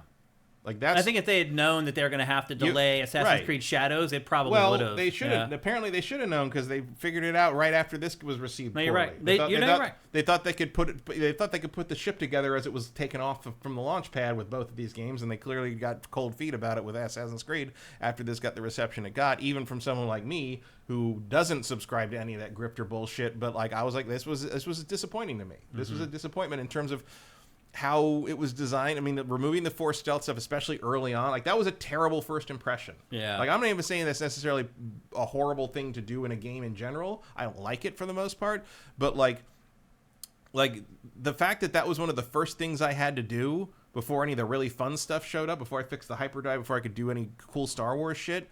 Like, that was really bad. Yeah. Like, that really... I mean, we both were disappointed ultimately in the game. Like, I got up at 6 in the fucking morning to play that on New Zealand time, and, like, I was stuck on that for, like, an hour. Yeah. Like, maybe because I didn't get enough sleep. I don't know. But mostly I just didn't think it was very well done. Look at that shot. It's so sad that this game isn't everything we dreamed. Yeah. Like, that shot right there is like... It's like a Star Wars fan's wet dream, that shot right there, looking out into the bay. I mean, it's just... yeah, what could have been? But except anyway. It's not, because there's no lightsaber. Right. Like, I really cannot emphasize that how right much... there, though. Look in that. I mean, that's all being rendered in real time, Matt. That's insane. Yeah, but nobody gives a shit I anymore. know, it's just crazy, though. Like, you can show anybody anything like that, and it's like, well... Look at the spare TIE Fighter wings on the left there. It's awesome. Anyway, it's really sad. This game makes me sad. I mean, it's good. It's certainly about as good as it's going to be for what it is. I think I would rather have a big open world action RPG where I play a Jedi. That's what I think Star everybody Wars, would. That's what Star Wars is. Yeah, but look, I'll say this: Ubisoft could have just thrown in the towel, because look, it's probably not getting a Star Wars license again. I mean, I said way back in the beginning of the year that, like, I think, if Assassin's Creed slips, you move this to November and fill that slot, and that's clearly what should have happened. Yeah. Yeah. Half of it happened. So the wait goes on for us to get an open world Jedi-driven action RPG from Star Wars. I mean, Jedi Survivor kind of does that close. in some ways. I think Jedi Survivor's downside is how technically problematic it is. Yeah. And I don't think any of that's fully going to ever be fixed, because part of it's the Unreal Engine. Yeah. And part of it's just EA is not giving them the resources they need to keep up with the whatever's happening there. Like, whatever, I don't know if you'll ever get that PSSR fix on that. They already gave it an update in September. I don't know if it's going to... that was a pretty substantial update on most platforms. I don't know if they're ever going to update that game again. Yeah. It's a shame, because it is really good underneath all the technical problems. Like, they did a great job on that game. And like, it plays pretty well on my machine, on my PC, but like, it plays well because I'm brute forcing my way through most of the problem. Like, you can still tell. You can still tell the hitching is there sometimes. Like, it's still, like, not perfect and not as smooth as it should be, but it's entirely playable on a 4090. But, like, you shouldn't need to brute force your way through something like that. No. You shouldn't. And I just don't think they're ever going to fix it. And some of it they might not be able to because Epic just hasn't fixed it on the Unreal 5 or whatever it's running on. I don't get it. I don't get why any of that is happening. Big Smoke 82, thank you for Twitch We Prime. didn't know how good we had it with the texture pop in. No, seriously. I'll take that over the environment streaming hitching any fucking day. Yeah. And then Zenixox. I don't know if I'm pronouncing that correctly. He asked, what effects will the tariffs have on the European prices? Are we getting 100 euros games here soon? Nothing. Nothing. As long as you guys aren't imposing tariffs on your imports, it won't affect you at all. Yeah, you'll be fine. Dark Forces didn't have lightsabers until the second one, but the first thing they did when they realized they could do them was do them. Uh-huh. You know, Dark Forces was just and again, TIE Fighter. You know, I love TIE Fighter, but TIE Fighter is a very specific game trying to do a very specific thing, and to be honest, I don't think a TIE Fighter game would do very well now either. I don't know. Flight sims just don't fucking I think it would sell. do well on PC. I don't think it would do well in terms of the money you'd have to put into that thing. I probably wouldn't. Yeah, it probably wouldn't. For the money you return. have to put in to make a Star Wars game on the level that you expect a Star Wars game to be at, I do not think X-Wing and TIE Fighter would sell enough to justify their budgets. Probably not. Yeah. That's why you have to wait for these fan projects to get done. And Yeah. look, the TIE Fighter total conversion fan remake Pretty is damn fucking good. amazing. It's you don't really need a if the remaster fans are of going to do that, They've done I'm it. cool. Yeah. But again, Star Wars is lightsabers to the mass audience. Jedi. That's what it is. Jedi Like, versus Sith. that's the hook. That's why people watch. Yep. So if you don't do that, expect lower interest. Yep. That's how it is. This fucking game could have starred Boba Fett, and I think it would have undersold Jedi Survivor. Yeah, probably. Yep. Speaking of another franchise that people get all bent out of shape over, and we wonder if it will ever be handled well in a video game again, Shenmue III is not dead. Give me a break. A new company just bought the rights to Shenmue 3 and basically has said there are more chapters coming to Shenmue 3. They're working with him and his development team, and they're going to continue the project. I cannot imagine who in their right mind thought that investing in this would be a good idea. To me, Shenmue 3, one of the most disappointing things from the last 10 years, not just in video games, but period. This game was literally one of the most disappointing video games I have ever played. I can't believe I waited so long for that. And I just can't imagine. The game also never set the sales charts on fire. I can't imagine being a publisher and playing this and saying it's a good idea to keep it going, and then looking at the finances for the game and saying it's a good idea to keep doing this. I don't really know what Shenmue when it first came out was ahead of its time. It was by a mile. Technical marvel. Yeah. And now when Shenmue 3 came out, it was kind of behind the times. Kind of. And and again, honestly, the biggest problem with Shenmue 3 is the stamina thing. If it didn't have that, I think it would have been fine. Yeah. It wouldn't have been amazing. People would have been blown out of the water, but it wouldn't have been annoying. Joke. Yeah. And I have played. When Shenmue 1 came out, I bought the Japanese version and fought my way through it, a language I didn't understand, to play this fucking game. That's a with big a deal. guide, and then I played it in the English version, and then the second one came out, and I got the Japanese version of that and played my way through that in Japanese, and then I played it when it came out in English. I was a hardcore Shenmue fan. I have a signed Shenmue poster by Yu Suzuki of the Xbox version of Shenmue 2 when he came in to do that stuff back at Tech TV. The only time I've ever made a game developer blush when I asked him to sign it, and he turned bright red, and he's like, "Why would you want me to write on something that pretty?" And I'm just like, "Come on, man!" So humble. Yeah. But and this came. I was if we had not been live on air when they announced it and it instantly disappeared, I very much would have thought of backing the tier of this where you got that fucking jacket. And that's how much you loved it. And this thing came out, and I think I played an hour and a half of it, and I was like, "That's it, I'm done." I can't play. I laughed at and I this went game. back. I did go back to it when someone came out with a mod that removed the stamina. Oh, really? And just let you play like a normal fucking video game, and it's fine. The story is mostly a weird retread of what happened near the end of Shenmue 2, except instead of just a conversation with Shenhua, it's you're also doing the Shenmue stuff, running around doing random bullshit and fighting guys. And then at the end, like nothing really happens in this. Like the story doesn't really move forward very much in this game. Like there's no real confrontation with Londi that makes any difference. Yeah. Like you don't really come to any resolution. Because that's what it was leading up to. That's what Right. Shenmue 3 was supposed to be.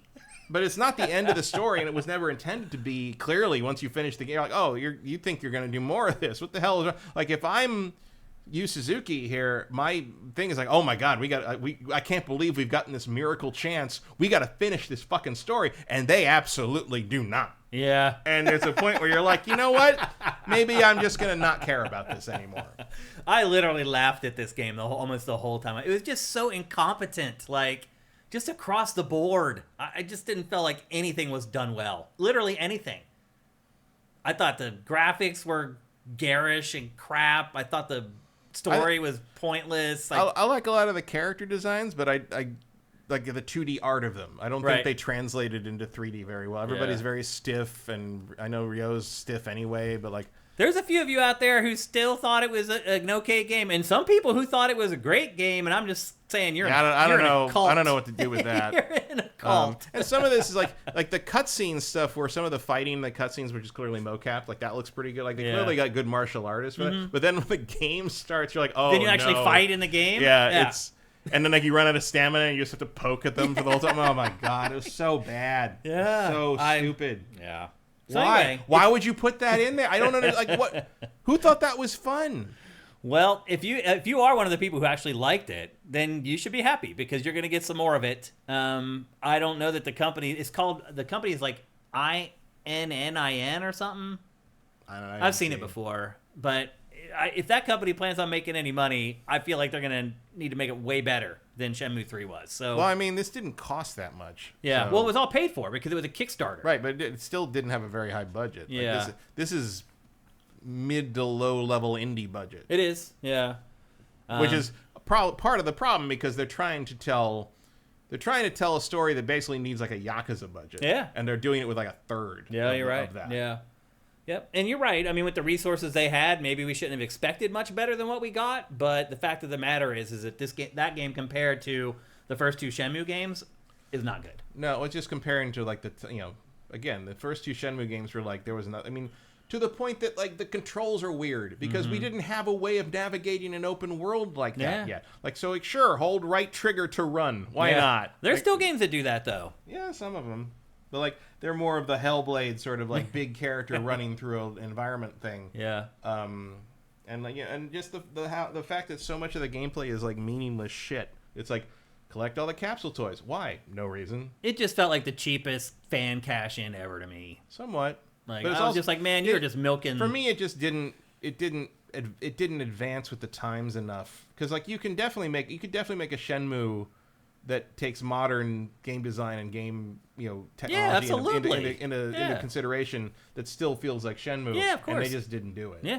And I do not understand. Like I would corner a man in an alley to find out why that stamina system is in the game. I do not understand what anyone was thinking when they put that in the game. Yeah, I don't either. So anyway, there you go. If you're a fan of Shenmue 3, I know there are some of y'all out there. You should be happy. I think for the rest of us, it's like, man, that thing just won't. I mean, I'll try whatever they want to do, but like, as long as it's not like Shenmue 3 with ray tracing, it's like you're gonna have to really do more than that. Well, I'm glad you'll jump on that grenade because I am done. I am done with Shenmue unless somehow he gets a worthwhile budget to create like Shenmue 4 or whatever. Then I might be brought back in. But I mean, I think your template for Shenmue games is like Life is Strange. Yeah, like the old Telltale stuff. Like that's what you should. Where the combat is not really like combat. you're not going to be able to make Yakuza 7 here. Right. You're gonna. I mean, I guess you could if you could try. Turn-based, you could kind of maybe do something. But like the whole point is like Virtua Fighter style combat was sort of the linchpin of the action. Yeah, I don't know. Not looking good. Next up, more Game Pass stories. It seems like every week there's some announcement related to Game Pass that Microsoft puts out in the ether, and we talk about it here. Well, the newest information about Game Pass is that this week Microsoft launched the ability to stream your own games. So in the past, like if you wanted to stream a game on xCloud or through Game Pass, it needed to be something that was in the Game Pass library or something that you owned and you had put the disc in, and the system and Xbox's powers that be knew that you owned the game and allowed you to stream it. Well, now you can basically stream any game that you own. Well, that's the plan in the future. The truth of the matter is they kind of marketed it that way when they first talked about it, but then when it ultimately launched, what it really is that there are very specific 50 games that work. And so now Microsoft, Matt, is going to start going down the trail of like trying to manually add thousands of games to this system. For what? For what? For why? Like, I don't know. I don't understand it. What's the point of this? I don't know. Like, when I first heard about it, I was like, oh, awesome. Like, I guess I don't have to, like, worry about, like, downloading them or, like, waiting for them to install on my console anymore. I mean, they still need to do some kind of a check, wouldn't you think? To make sure you actually own the game. So you would still need to put the disc in no matter what, I'm guessing. Yeah, I don't...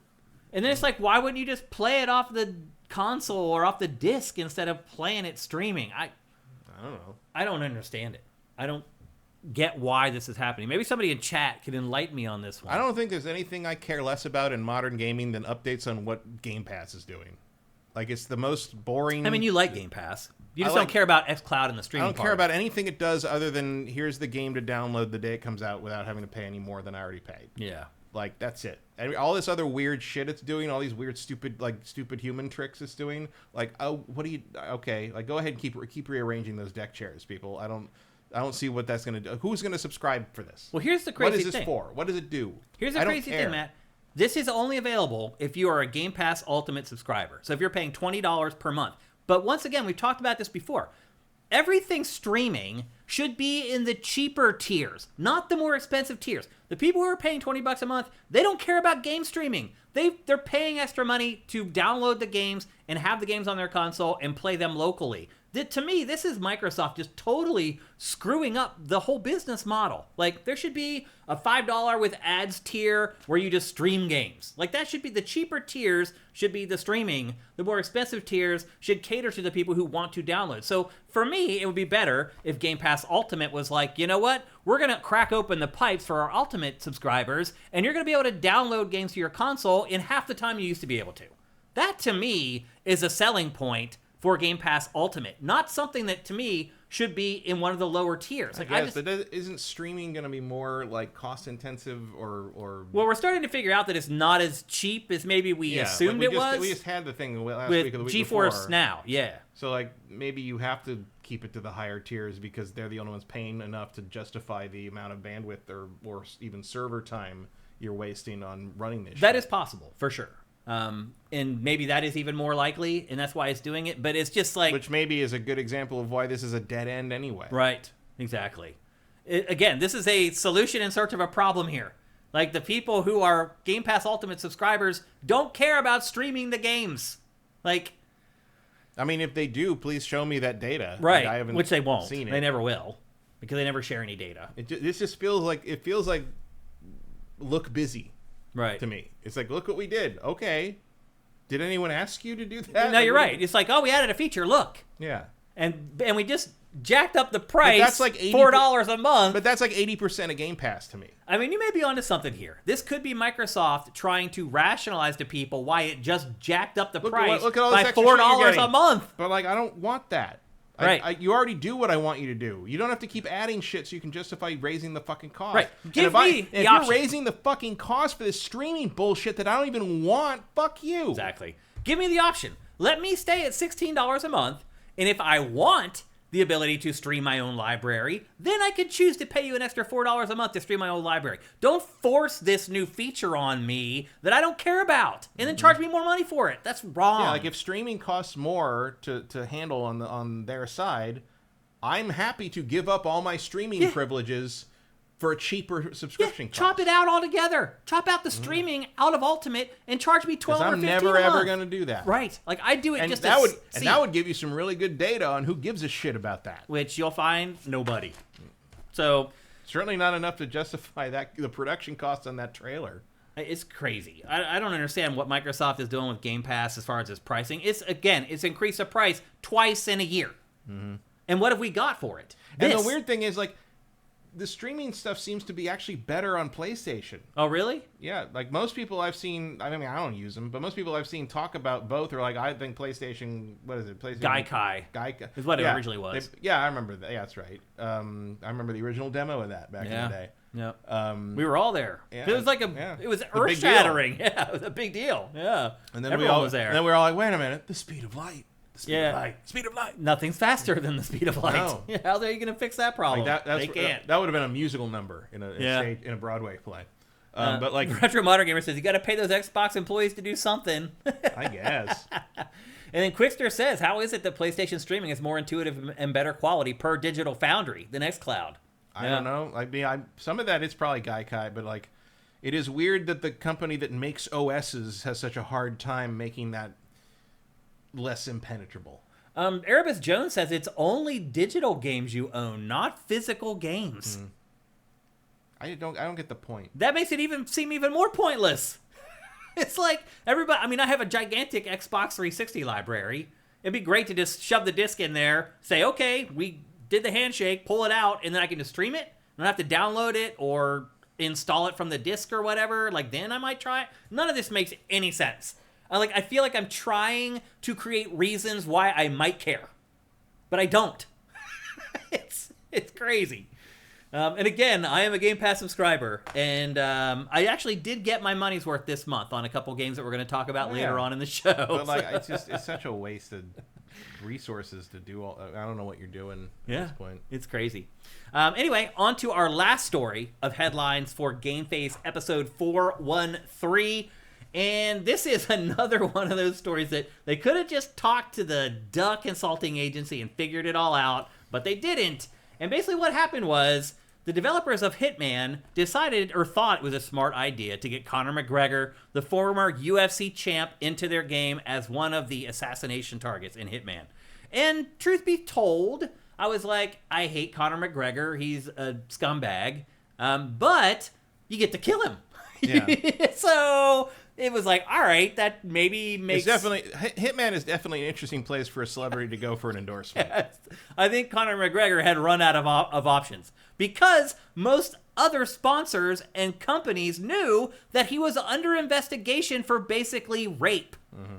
And this week, the court case, and now we should be very careful because it was a civil court case, so he was not found criminally liable for rape. But he was found liable. And the crazy part about it, Matt, is that woman only got like $200,000. Yeah, but it was nothing. She only got $200,000.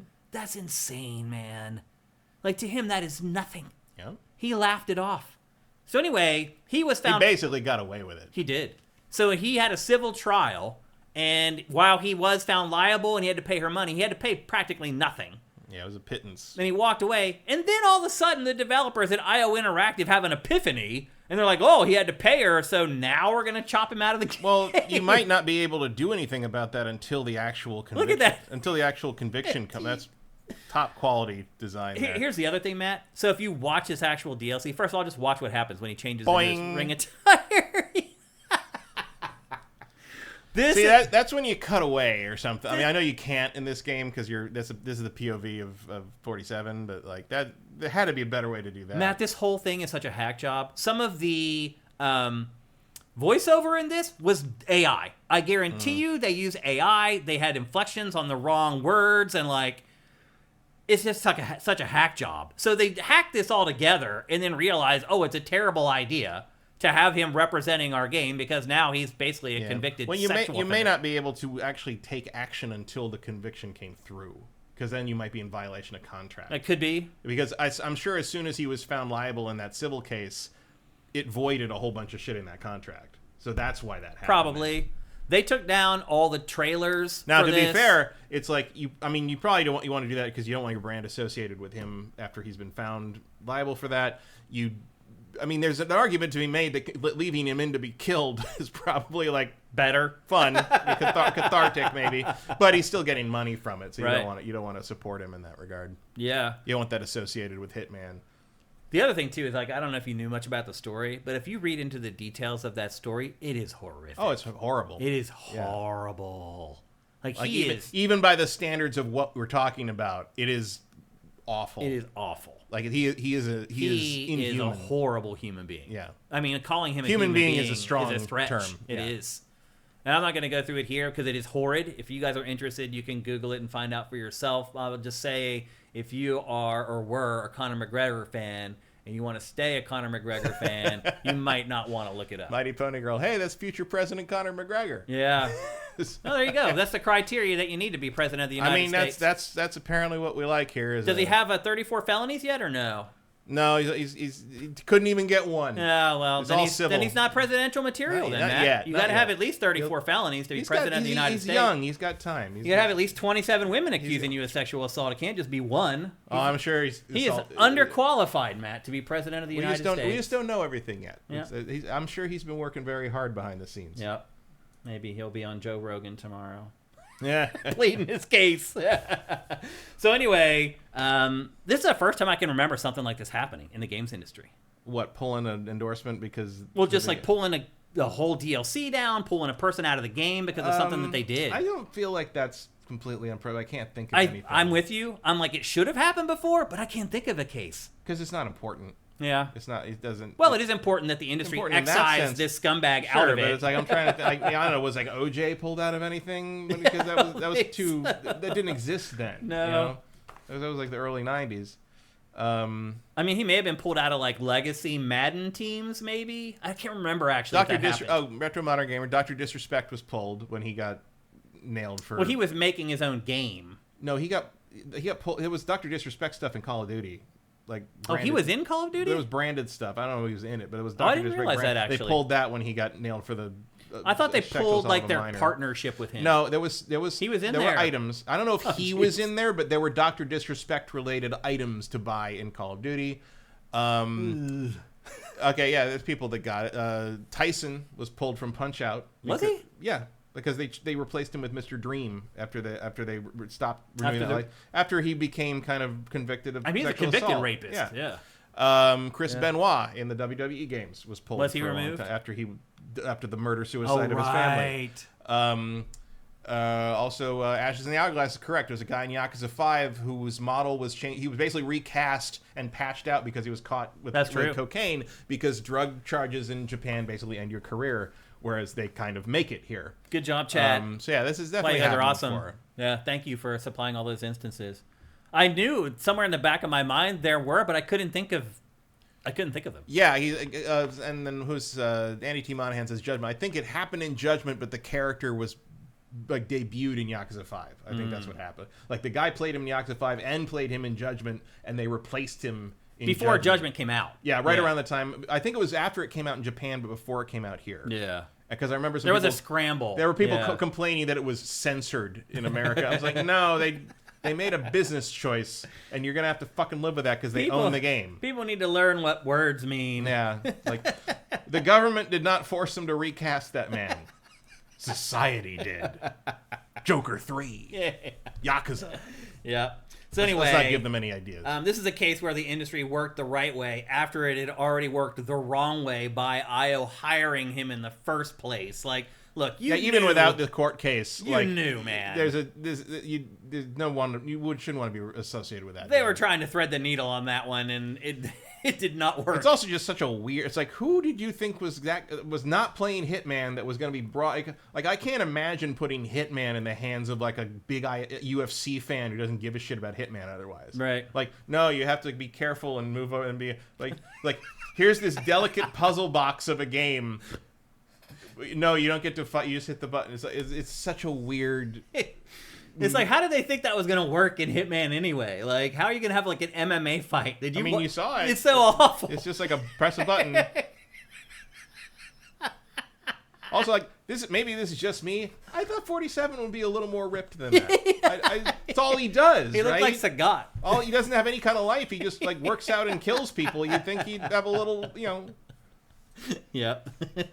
Okay, well, there you go. That's headlines for GameFace episode 413.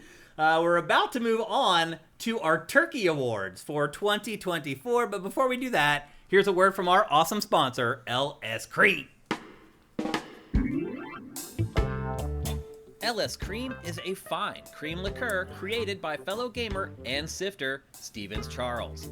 It's inspired by an ancestral recipe from Haiti called Crémasse, and a double gold winner for its original taste at the New York Wine and Spirit International Competition. S.T.A.L.K.E.R can be enjoyed on the rocks or as a mixer for drinks with its rich blend of fresh cream and neutral grain spirits with notes of coconut, vanilla, cinnamon, and nutmeg. It's great in coffee or to make espresso martinis. To learn more, discover amazing drink recipes, or to track down your own bottle using a handy store locator, head to creamls.com/sifted. That's creamls.com/sifted. People, I know some of y'all are staring down the barrel right now of going and sitting down and having dinner with some people that you may disagree with, and it might be giving you a little bit of anxiety leading up to Thanksgiving. Well, I'll tell you one thing that helps with anxiety, and I can say 100% that I know from personal experience, and that is L.S.Cream. Get yourself a bottle of L.S.Cream for your Thanksgiving dinner. Roll on in there. It's like the eggnog for Thanksgiving. It mixes with everything. If you're on edge a little bit, you need to take the edge off, you're worried about what might happen at your Thanksgiving dinner, stop at the liquor store on your way to Thanksgiving dinner. Pick up some L.S.Cream. Maybe go to creamls.com/sifted and find a couple fun recipes that are easier-ish to make. And roll in there, and you'll just basically diffuse the situation right away. Roll in with some L.S.Cream, be like, I got some awesome drinks I'm going to make for everybody here, and I guarantee it will lighten the mood immediately. And honestly, even if you're going to do Thanksgiving with the awesome people in your family and you're not freaked out about it, L.S.Cream is great too. It's a great holiday drink, period. So get yourself a bottle now for Thanksgiving. If you don't finish it at Thanksgiving, it will be great at Christmas too. I promise you. Go to creamls.com/sifted. Everything you need is right there. Support your fellow gamers. Support your fellow sifters. Support L.S.Cream. At the very least, if you're drinking up L.S.Cream, you won't feel it on your knuckles when the brawl starts. You start beating people with the turkey leg. I'm kind of glad I'm not going home for Thanksgiving. I'll just be perfectly honest with you. I don't know if I would be a good dinner guest. Just being honest. Okay, let's move on to our Turkey Awards for 2024. Again, this is something that I personally have been doing for like almost 20 years at this point, because we started doing it on Invisible Walls at Game Trailers. We did it for years there, and then we brought it here to GameFace, and we've been doing it for years here. I honestly don't know if the Easy Allies guys do the Turkey Awards. I wonder if they do. I don't know. They could. They should. I mean, they were a part of it as well. A lot of those guys over there, they did Turkey Awards with me for years. I don't know if they do it too, but we're going to do it right here. And we even have some awesome sound effects for our Turkey Awards for the first time here in 2024. All right, so let me just stop that and save you all. All right, so basically how it works is Matt and I pick a couple things that kind of pissed us off that we didn't like about the year in video games. We have a runner-up, and then we have an ultimate winner for our Turkey Awards this year. Matt, what is your runner-up for the Turkey Award for 2024? My runner-up is Endless Ocean Luminous. I got to admit, I was a little surprised, but then I remembered when we discussed this game on GameFace how pissed off you were about it. And I was like, this is a big example of our expectations were low for you, but Jesus Christ. Because I do like these games a lot, and it was a nice surprise when they announced that one was coming so soon, and it came out, and it was trash. And not even like the fun kind of trash, like when some of these things are. This is just a bad game. Yeah. Like a bad interpretation of Endless Ocean. It took a bunch of stuff away that made Endless Ocean cool. I don't know about cool, but it's something I liked. And it just made it annoying. Like I none of this was relaxing or fun to me. It was just like, oh, you just made it work in a weird way. Well, I did like the online play in this, how you could just jump in and there'd be a bunch of people out in the ocean, but otherwise, yeah. I mean, it was a step backwards from a game that was already very old. I mean, obviously the visuals aren't even. A lot of the fish in this are actually taken from a mobile version they did. So it's not even like it's a real lazy ass thing. It really is lazy. And it was what, 8 or 9 years from the release of the last one or something? Yeah, the last one was on the Wii. Yeah. It still was. And actually, if you play the second one, the second Wii, because there were two Wii ones. Mm-hmm. If you play the second one on Dolphin, it actually looks better than this. Like it's a much better game overall. Like it has a story and a campaign and like a continuous world and like it's way more interesting. And it's very rare that a series takes such a drastic step backwards like this one did. I mean, I'm sure this was a low budget sort of like, hey, you have these assets you can flip from this other like mobile version, and you can kind of like get this done and fill a hole in the schedule or whatever. Mm-hmm. But it's just like the choices they made in terms of how you scan the fish and how you go around there's a lot of cool ideas in the sense of like, oh, I like the idea of like extinct and prehistoric things around like area. Like you can go, there's like an area where it's like all like prehistoric creatures and stuff. Like that's really cool. I like that, but. There's just nothing. There's nothing here. It's thin as paper. It's awful. I think what bothers me the most about it, Matt, is that we'll probably never get another one now. No, and there's no ecology to. That's the thing. One of the things that annoyed me is like there was always a little bit. It was always a little weird, but like they always had a little bit of a, you go to different areas and it was just like this is the Caribbean area, and this is like you'd have the creatures there made sense together, and now it's just like it's almost like they spawned the fish randomly. It's just like okay, here's a killer whale and a fucking octopus and a Nycthosaurus. Go fuck yourself. It doesn't add up. Yeah. Just like they're just like, we can't show all the cool creatures at once. So how do we mix up all the cool creatures so that they're in like, there's one in every scene for the entire game.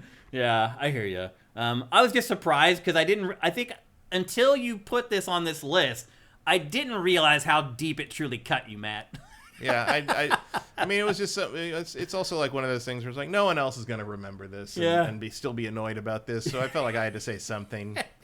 But like this is the most disappointing thing I played all year. Oh wow! Like there is no other game that let me down harder than this. Maybe and like it's probably more irritating to me just because the bar was real low. It was. Like it wasn't that hard. I wasn't expecting a whole lot here, and you still failed. So that is why it's my most disappointing game of the year. It's just like this really shouldn't have been that hard. Like I just needed fish and scanning, and God, even this sucks. Yeah. Like what is this? This whole tablet thing. Yeah, and it's already over. Like they're gonna send you back, and you gotta go back in again. It's like it's also stop and start, and so bad. Yeah. So there you go. His runner-up for the Turkey Award for 2024 is Endless Ocean Luminous. My runner-up, and some people may have thought that this might be the winner, and I'm guessing if other publications did Turkey Awards, this probably would be the winner for a lot of people. Yeah, this is too easy. It is too easy, and that's why it's my runner-up. Also, the scale isn't big enough. Yeah, and you guys have probably guessed that this was going to be one of our picks, and it is Concord, but not just Concord. My runner-up for the Turkey Award for 2024 is PlayStation in general. Now, a lot of people, we were talking about this in last week's show, that, we bang on PlayStation, but at the end of the year, it's looking like a couple PlayStation exclusives might be on the hot list for Game of the Year. One of those PlayStation didn't even create. It was a game that Square Enix created called Final Fantasy VII Rebirth. That happened to be exclusive. And since that game released, Square Enix has said it is never doing that again. We're never doing that again. Jesus Christ. So really, we have one game of real consequence from PlayStation, at least for me. I know a lot of people liked Helldivers 2. I never got it. That will end up in our Game of the Year award. I mean, I would argue that Helldivers 2 is definitely of consequence. Yeah, because it sold really well. Not to us. Right. Yeah, I liked it, but I don't have my life is not such that I can dedicate myself to that game every day, every week. It's just like not going to happen. So you have two internally developed games that were okay. Like I didn't like Helldivers 2, but I can understand other people did. I really liked Final Fantasy VII Rebirth, but they didn't develop that. And I really like Astrobot. PlayStation did develop Astrobot. But it's not just about 2024. It's about 2023 and 2024. It has been 2 years of anemic releases from PlayStation first-party studios. And then we get this. And that's what burns me the most about Concord. It's not that it's a hero shooter, which I'm fine with. I like shooters. I even like hero shooters. It's that they had one of their studios working on this game instead of having it work on maybe one of its other IP that people are really disappointed we don't see anymore. Games like SOCOM and things like that people have been asking for a really long time. You think a SOCOM would have done better than this? I think it would have, actually. But like to the degree that it would have, I think it would have survived. To the degree that they wouldn't have shut the studio down. But like, yes, I think it would have survived. Yeah, absolutely. I don't think it would have Helldiversed. Probably not. Well, I don't know, though. I don't. It's. I mean, I didn't think Helldivers was gonna Helldiver. Yeah, but Helldivers has a hook. SOCOM's just another military shooter. Like you'll never see SOCOM again because it's too generic. Yeah, I just use that as one example. There are literally dozens of PlayStation IP. Well, I mean, if you played Astrobot, you know that. Right. Because it's just this it parade of shows you. things like, oh, you haven't done anything with that in fucking 20 years. Here's a reminder of all the things we're not giving you anymore. Yeah. That is the irony of PlayStation's best game of 2024, is it reminds you how terrible PlayStation has been doing for the last... It's not even just 2. Let's be honest. Like, the year before that wasn't great either. Yeah, I mean, Microsoft and Sony both fell into the whole, like, we're going to do the same handful of franchises over and over again with sequels. It's just that Sony picked way better franchises. Yeah. And they do new, Ghost of Tsushima was new. They take some risks here and there. Like, what was that? What we just talked, Rise of the Ronin is not, they didn't make it, but it's like they're involved. It's an exclusive, but it's also made by third parties. Like, yeah, but then weren't they publishers on that? Weren't they more involved in Rise of the Ronin? I don't think so. Because it hasn't come out on anything else. No, I mean it still hasn't. You're right, but I think part of it might be that its reception wasn't great. It didn't stop a bunch of other shit. Yeah. I feel like that was theirs in some way. The bottom line is the output from PlayStation's first-party studios is pathetic. It is pathetic. We're getting 1 or 2 games a year. Look at what Nintendo is doing. Nintendo is putting out like 12 first-party games a year. Even Microsoft this year destroyed PlayStation for output. Who would have ever thought that would ever happen? Yeah, it didn't matter though. It doesn't. Well, right, and it's never going to matter. Let's just be honest. Because like Hellblade 2, like God, talking about a game that came and went. Mm-hmm. Yeah, like, just it's remarkable. a whimper and nobody remembers. Yeah. This is an accumulation award for me with PlayStation. Like, it's the market leader, and it knows it, and it feels like it's taking advantage of its fans. And I'm sure PlayStation fans will stand for them still, but I like the 2 games. It's like, no, you've forgotten what it used to be like on PlayStation platforms. And granted, it's never going to be the same again. The cost of development has gone up. The development time has gone up. It's ridiculous to think we'll ever go back to the PS2 or the PS3 era. They might slowly be realizing that their 10 gas games plan was a very, very bad idea. But that's what I was getting at. It's like you have Bungie, who has made incredible games its entire history.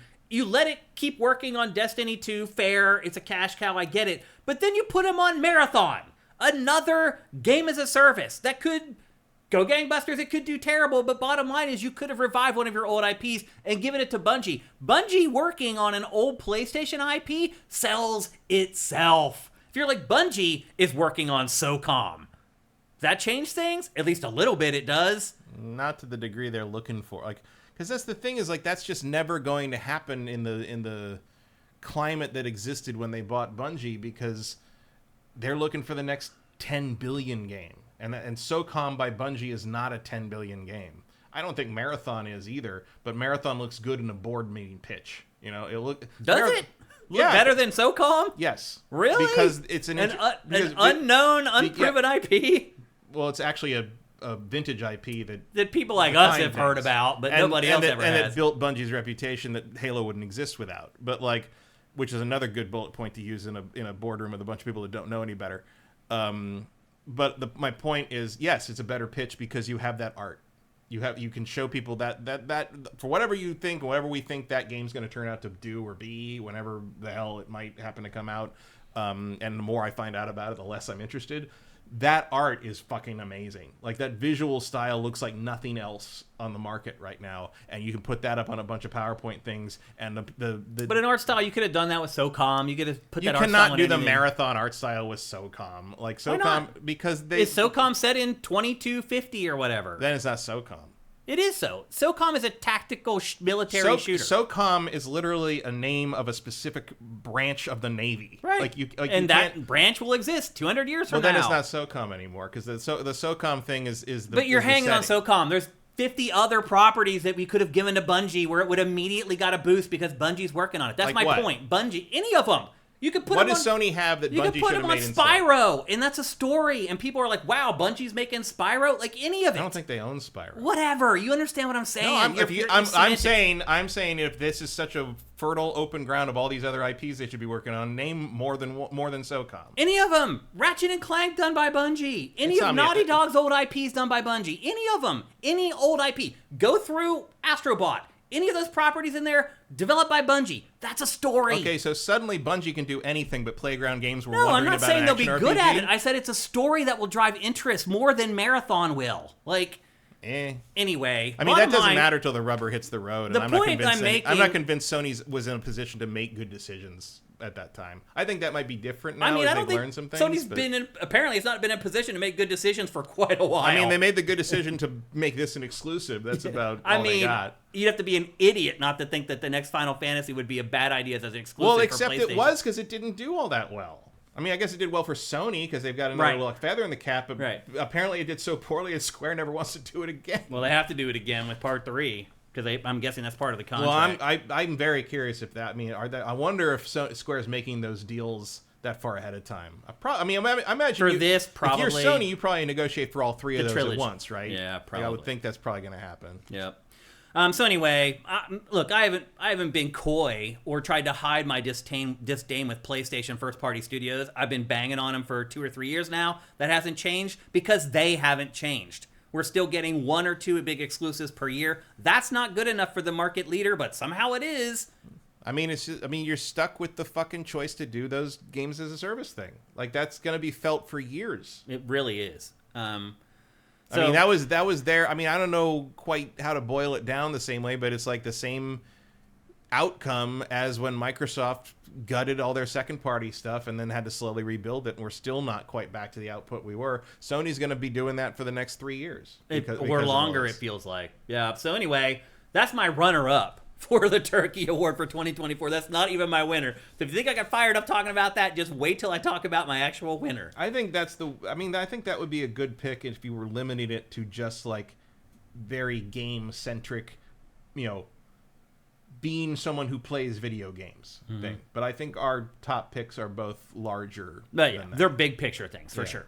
And Matt, what is your winner, your quote-unquote winner for your Turkey Award for 2024? Mine is actually related to your pick, what you just picked, and it's related to my next other pick too. Yeah, and that is mass layoffs. Yeah, thousands and thousands of jobs have been lost in this industry in the development space all year, starting like pretty much out of the gate, like second week of January.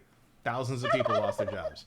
And it has just continued, and there have been no new jobs to fill that space. People have had to switch careers. People have had to move into data processing and non-gaming programming, which they can do easily. But a lot of these people, like what they want to do is make games, and they they can't right now or maybe never will be able to again because it's contracting the way so much other stuff is because line must go up. And meanwhile, you're looking at these companies having record profits, record revenue. Like none of these companies are losing money. Mm-hmm. They are doing just fine, better than they've ever have in some cases, but they are still cutting workforces and keeping executives because that is simply how the corporatocracy works nowadays. Matt, it always has, but it's working like this on a scale that we just haven't seen before. And there are people who would say that this is kind of a symptom of late-stage capitalism, but what if I told you this is mid-stage capitalism?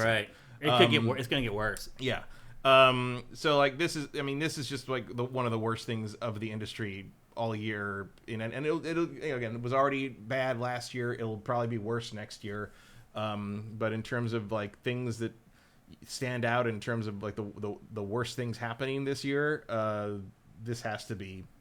I mean, your pick is the other one, and it's related to it, but it's like it's just one of the worst things happening right now. My big fear, Matt, is that a lot of those really talented people who love developing games is the brain drain. So those people can't find jobs in game development. So as you said, they go and work in non-game development programming, and they quickly realize, holy crap, I only have to work 40 hours a week at this job, and I have my weekends and my nights free, and I'm getting paid the same or I'm getting paid more. You think those people are going to go back to game development? A couple may, who are really suckers, to be honest with you. But if the rest aren't idiots, and they're really smart game developers in general, they're going to stay at their new job. And then now the industry has lost really talented people who did amazing work who are never coming back. So that to me is also kind of a bonus of all this. The negative bonus of all this is like, yeah, it sucks. People are losing their jobs. It also sucks that they're probably never coming back to the industry. It's gotten the worst part of it or at least the worsening part of it is the fact that, you know, a lot of times there were layoffs in the past and things like that, and like people just had to move on to other positions, other places. There are no other positions now. Yeah. Like I know You've people, laid off 20,000 people. Well, I know people who like interviewed for months. You know, got laid off in January and didn't get another job until June, July, August. Maybe some still haven't. Or still haven't. Yeah. And hundreds of interviews. Yeah. Hundreds. Yeah. Because the competition is so stiff at development. Because you lay off 20,000 people, all those people now are trying to get like 100 jobs. Mm-hmm. The competition for those jobs is insane. Now, if you're hiring, that's great. Because you're going to get really good people for really freaking cheap. Because you have them by the balls, basically. But, you know, as far as the people that we know who work in development, it's hard right now. Like, most of them are not working. And they're starting to explore what they could do if they never get a job in game development anymore. I mean, a lot of game developers sort of fall back to like database entry, like or like basically working on non-gaming programming. Right. You know, Yeah. you just make, you know, business applications and You work at Adobe and stuff like that. or even just like, you know, government stuff. Like, there's always going to be room for programmers and things like that. The other thing too is those jobs, but that's man. that's for someone, if you want to work on games, like that's soul crush. It's like the equivalent of working on like local news instead of working in film. Well, it's crazy. It's like I go home for the holidays. Almost all my friends back in central Pennsylvania work in IT. All of them. It just worked out that way because they're pretty high-paying jobs for the area. You can go to school for like 18 months and get your certification. I know more about IT than all my friends who work in IT. If I sit down and start talking to them about networking and computers, they don't know jack shit. I know more than them. Well, because all they need to know is their network. What is the exact job that they do, Yeah. and that's it. I know how to image laptops at my company, so when we hire somebody and we give them a laptop, all the stuff that they need is on the laptop, and it's just this pattern that they follow at their jobs. They don't really understand, like, the bigger web of, like, networking and like, it's crazy. I'm like, I don't do this for a living at all. I know more than you do. It's really bizarre. Because you have to solve different problems. I guess I've just picked it up throughout the years. I've been interested in it since the internet started or whatever, and maybe just did it for school. I don't know. Also, no offense, but some of the people you know back there, as you describe them, sound like rather incurious people. Yeah, I mean, I think a lot of people who live in areas like that, they find a job and that's it. And that's what they want to do. They're like, I just want to go to my job, work it for 40 hours a week, do what I need to do to keep my job and not get fired, and have my nights and my weekends off to live my life the way I want to. Like, it's a different way of living, where we here, you almost have to make your job your identity here, or you won't survive. Because there's other people at the company who make the job their identity, and they will squeeze your ass out. Back there, it's different, man. It's like, as long as you show up for work every day, and you do your job, and you put in your hours, and you don't complain too much, you pretty much just keep that job until you screw up. Well, and that's the way people want it. Right. Well, that's also sort of like it's a difference in who people are. Like, that would kill me. Like, Just the grind of doing the same thing every day. Like the idea of not being personally invested in what you do Right. is horrifying to me. Like, I used to think about that when I was a lot of people don't have a choice, though. when I was oh yeah, sure, but that's what I mean by the people having to move into like the more, you know, Yeah. the more They don't have a baseline choice stuff. either. You They're don't like, I have to because do there's this now. There's no jobs in the game industry. I got to work on stuff I don't want to work on. Yeah. I was like, I've thought about that when, like, you know, back when I was really annoyed working at G4 when it was kind of declining in the last few years, where it was mostly a bunch of us were waiting around because we're getting our severance, motherfuckers. We've been here for 10 years. We're not leaving until you're paying me. Yeah. But like there was times I'm like, I wish I could just go to a data entry job and just like fill out Excel boxes all day and then just go home and not think about it until the next day. But I know that after a week It'd drive you crazy. be insane. I wouldn't be able to do that. I have to care about what I'm doing. Yeah. Unfortunately, a lot of people don't have that choice. No, So. that's a luxury that you don't. But again, it seems worse to me if you did have that luxury and then you get laid off of your game dev job and then you have to go work in some boring like database job. Yeah. Yeah. Like that's a terrible quality of life change. Not in addition to all the other quality of life changes of being laid off. I mean, the crazy thing too is these layoffs. It's not just game devs. I mean, our entire industry of journalism film is TV, all just being decimated. Film and TV is terrible this year in ways that I've never Everything. seen it before. And again, all these companies are making record profits. Yeah. It's just I don't know if the parent companies of game journalism outlets are making record maybe profits. I mean, probably not. If they are, it's probably not from those outlets. Right. But it's like from something else. it's yeah. still like it's like cutting the funding of PBS to balance the $1 trillion defense budget. It doesn't make any fuck. It's not even a rounding error. It's like the cost of 4 bolts for an F-35. Zenexess says, or some people are just happy that they can get a decent pay to do what they like and then do what they like after work. Yeah, I mean, any kind of that's like, how my friends are. Like they know they work 40 hours. Like literally, that clock hits 5, they're out of there, and they can plan for their night. They know they never have to work weekends. No one's gonna be emailing them after hours. It's a different way of life. And granted, they don't make as much money as you would make here, but those people are pretty happy. Like honestly. Like, they get off work, they work their 8 hours every day on the money, they make enough money to own a home and go to concerts and do the stuff that they like, they have their weekends free, they're never going to be wealthy, but I think they're a lot happier than a lot of people that live here in California, I'll just be honest. When we're on this squirrel wheel where it's like, well, I got to compete against this kid that's like 22 years old, and it's like, it's a different way of life, and I think there's positives and negatives of both, I guess is the way I would put it. But anyway, a great pick, obviously, for your Turkey Award for 2024 layoffs. Horrible, not just in development, in games journalism and everything else. I mean, even people who work in, like, marketing or HR, a lot of those people lost their jobs, too. Because when you acquire, you're redundant, and they keep the person who's been there. But also the HR thing ties in with your pick, too, because a lot of HR people lost their jobs specifically because of this. And so my pick for the... And it's not gonna work. Yeah. My pick for the turkey for 2024, and this transcends video games as well, it is AI. AI is my turkey for 2024. I have yet to see AI do something that it should be doing. So I sit at a computer all day, every day, literally all day, every day, working on SIFTD stuff, whether I'm curating for the website, whether I'm typing a script, whether I'm editing an episode of something, whether I'm planning out our content, whether I'm doing pre-production I work on a computer all day, every day. And here's what I want AI to do. I want AI to watch what I do on a daily basis, look at my repetitive tasks, and take over the repetitive tasks. That would be a life changer for me. Instead, that would require lateral thinking, which they can't do. Right. Instead, AI is used to create goofy pictures with people with mangled hands. Like, you think about all the money that is going into AI and all the resources that are going into AI, all the mind share going into AI when people could be working on other stuff, and it is madness. I can pick out AI work like that. Anywhere. It doesn't matter whether it's writing, editing, video editing. I get pitches from people all the time that are like, hey, we took your show GameFace and we chopped it up and we're going to make a bunch of shorts for you. You give us like X amount of money for the month and we'll give you 20 shorts that you can run. And you look at those shorts and it is so obvious that they just took GameFace, put it into some weird AI program, and they just chopped it up. It's all disjointed. Words are cut off. Everything that AI does is a disaster. I feel like the whole world is starting to be catered to stupid people.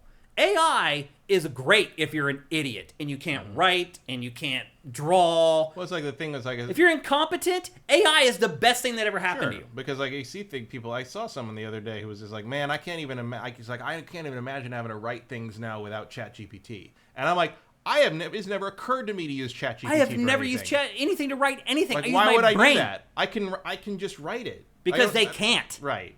It feels like the whole world is shifting towards stupid people. Well, it's sort of that thing where it's like, one of the main things you'll run into if you're against AI image generation, because it's not art. Right. Like AI can't make art. Right. Art requires creativity and invention. And I mean, let's be honest, like, this is not artificial intelligence. That's a buzzword. Yeah. It's large language. It's an algorithm. Yeah, that's all it is. It's literally a relabeled algorithm. Yeah. And that takes up a huge amount of resources to run. Oh yeah, you're wasting. We're even talking about the whole environmental angle of it. Yeah, we're going to discuss that. There's today. no upsides to any of it, but Yeah. like, you get that things like, well, you're just an elitist because everyone should be able to do art. Everyone can do art. Pick up a fucking pencil, asshole. Draw until you're good at it. Yeah, that's how that works. Yeah, everyone can write. You write, and you get better at it as you do it. It's literally. One of the points of this ties in with mine, where it's like they're replacing people and with taking AI. their jobs. Like a lot of HR departments, they think that these new HR AI models can do that instead of humans, and I did that's see they end up with psychos working at your business. Well, or you get up with nobody, because Right. I saw something where a bunch of the HR people got fired at this one company because this manager was trying to hire for these replacement positions, and he was getting no candidates. He wasn't getting anyone. Like, they weren't feeding, and the HR is like, we just haven't had anybody apply that wants to. And he's like, that doesn't make any fucking sense. So he basically worked up a resume that was exactly his criteria for what he wanted the employee, with the exact employee he wanted, and he submitted it to through their website, and the AI rejected it for some stupid ass reason, and he finally had the proof of it, and the whole HR company, all the HR people that approved the AI hiring process were all fired. Oh, well. So it actually ended up costing people jobs anyway. But for making stupid choices, which is the reason it should. But it's just like, like there's things like, there's nothing good. Society is not going to improve if we try to nerf reality for stupid people. And that's what's happening. It's like our society is built around trying to make stupid people look competent, or not as stupid or incompetent as they really are, instead of making everybody better. Like, AI doesn't help me at all. I can write. I don't need to use ChatGPT to hide the fact that I can't frickin' write. Like, I can't think of anything AI is doing that is good. Can you? No. It's like, think about NVIDIA. NVIDIA's stock has ripped over AI. That's why NVIDIA is the most valuable company in the world. It's over AI. Apple's stock sat dormant for months. As soon as it's like, hey, our new phones are going to have AI, ripped. Went from like 180 to like 230 a share in like 2 days. Well, because that's the grift right now. It is a grift. Like, it's a total. But if you're an idiot and you're like, wow, I mean, it's like those Apple commercials right now for iPhone 16. You have the moron in the boardroom who's sitting there. We've all dealt with these people who show up at meetings, didn't do any of the work, didn't look at any of the stuff, and he just, in this commercial, he's like, I didn't do anything. Let me tap something on my phone and I'll just sit here and regurgitate it. Like, is that the world that we're going towards?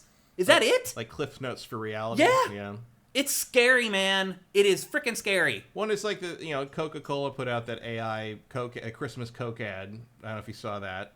That everybody hated. I didn't actually watch it, but I saw I watched it. I mean, I watched all that. I watched that. Did you see the mangled hands? Not too many. Like the hands aren't the problem, because the hands are basically becoming solved slowly as they intentionally feed things in. The hands. They feed in the hands. Because machine learning. Like, the problem is, the thing is, like, there's not a single useful or meaningful shot in that commercial. Or in that robot animated film that those people did, where the robots, none of them have mouths because you can't actually get it to lip sync properly with the AI voicing. But really watch that stuff. And I know I'm like coming from a filmmaker angle on it, but like there are no intentionally chosen shots in any of those things, especially that Coca-Cola. Like AI it's just a series of screensavers linked together. Like if you look at every single shot in that Coke ad, they are just screensavers put one after the other. Like the trucks rolling into the town where their wheels aren't moving. Yeah. Or like the freaky, like, over smiling inhuman people excited to grab the Coke without actually really grabbing it. The Coca-Cola bottle and can that changes between shots. The fact that Santa never looks the same. He's always different. Of those shots. Yeah. But that's AI. But they're all vaguely centered, and the camera's sort of slightly panning or sometimes tilting. There's no intentional. There's no storytelling. There's no art. There's nothing happening. There's no art. Of course, there's no art, because you can't make art with an algorithm. And for some people, that's good. Maybe there is an argument to be made that that's good enough for some kind of commercial slop. But you know what I would do if I was Pepsi? And you can have this idea, Pepsi. Make an anti-AI commercial. I would remake that commercial with real in actors live action with real. Just replace it all with Pepsi and have the end just be like when you want something real or something like that at the end of it. Like literally just shoot the whole thing with actual real actors and real bears and the whole fucking deal. Just call the Duck Consulting Agency. We'll sort it all out for you. And the problem right now is that like no one cares because it doesn't affect them. Like that you talk about being catering to stupid people, and that's true. But the biggest issue is no one gives a shit unless it affects them. And if you tell someone that like AI only works because you feed the work of other people, hardworking artists and filmmakers, and all, into these things, and they plagiarize them and put together basically a collage of so many things that the human eye can't distinguish it as being a collage of already made things. And that's the funny thing, when you start asking these things for more specific stuff, like they break, or they break, or they become more obvious, like Transformers stuff, or they fall into a loop. They don't fall into a loop. They fall into a thing where there's not enough source material to hide it. Mm-hmm. Where like if I ask AI for a very specific, like out of the big six Transform, there's like Megatron, Starscream, Soundwave, Optimus Prime, Bumblebee, and Grimlock. If I ask AI for someone else for a different, I'm going to get, like, if I asked for jazz or like more obscure characters, I'm going to get images where I can, as a giant fan of the brand, I can literally tell you what art, who drew the art they're stealing from. Like, it's very, very obvious. It is. Yep. And the thing is, you can feed. They fed, every Best Picture winner, every Best Picture nominee has gone to, and they still can't make a shot choice. Yeah. That's never going to get better. People will say, "Oh, they use AI to like place trees and ponds and stuff in environments." Like, that's not AI. Well, it is That's now. just a randomizer. They just call it AI. Right, but they call it that. Yeah. It's like the whole like they're using AI to upscale this thing. It's like, yeah, it's called nearest pixel. Yeah. That was just called upscaling before. Yeah, and now it's AI upscaling. It's all or like, bullshit. oh, you're like NVIDIA DLSS. Oh, it's AI. No, it's machine learning. Like machine in the sense that you feed enough info into it, you feed enough frames into it, and eventually it learns not to generate frames with fucking letterboxing on them. Leveling the playing field and taking away and not putting resources into your smartest people is how a society dies. You need to give the smartest, most intelligent people in your society the tools to excel. That's how you get things like the iPhone. When you create these things that level the playing field so a moron looks just as competent as someone who's a genius, that's when your society goes to frickin' hell. This is also a function and a symptom of kind of the thing where it's like, like in general, people disdain experts now. Right. And if you're going to say, like, this art is bad, this AI-generated image is bad because this, they're like, well, no one cares. Yeah, I dislike it. It's like, it doesn't matter. Yeah. It's like, well, I mean, more and more you're seeing more of a backlash against it. It's, at least in terms of the image generation. You're seeing more and more people, these like weirdo grifters, because like, again, anytime you see someone pushing like, oh, this AI animated short or this AI animated feature or this AI, scroll down, you'll find that where they were talking about NFTs. You'll find the NFT stuff. Like, scroll back 2 years and it's going to be NFT grift shit. These are just people that are trying to get in and get out with them, be one of the few people that gets out with the money before everyone else is left holding the bag, which is all that's going to happen here. Like, you are not going to be able to create the next fucking Pixar movie with this shit. Nope. It just doesn't fucking happen. Yeah. It has no emotion. You can feed every script you want into that screenplay generator. ChatGPT is never going to be able to write you Good Will Hunting. I could go on and on, but we got other games to talk about. But anyway, my winner for Turkey of the Year is AI. And if things keep going the way they're going right now, it will probably be my winner in 2025 as well, because I don't see it getting any better. No, because when morons realize that they can use this cheat tool. Well, it's not even the moron thing, because that doesn't really mean plenty of morons still hang on to the NFT bullshit. The problem with the AI thing is that the grift worked on the people holding the purse strings. The executives bought it. Yeah. The companies bought it. And they're going to take 3 to 5 years to realize they were wrong, and probably even longer to admit they were wrong and reconfigure or redirect.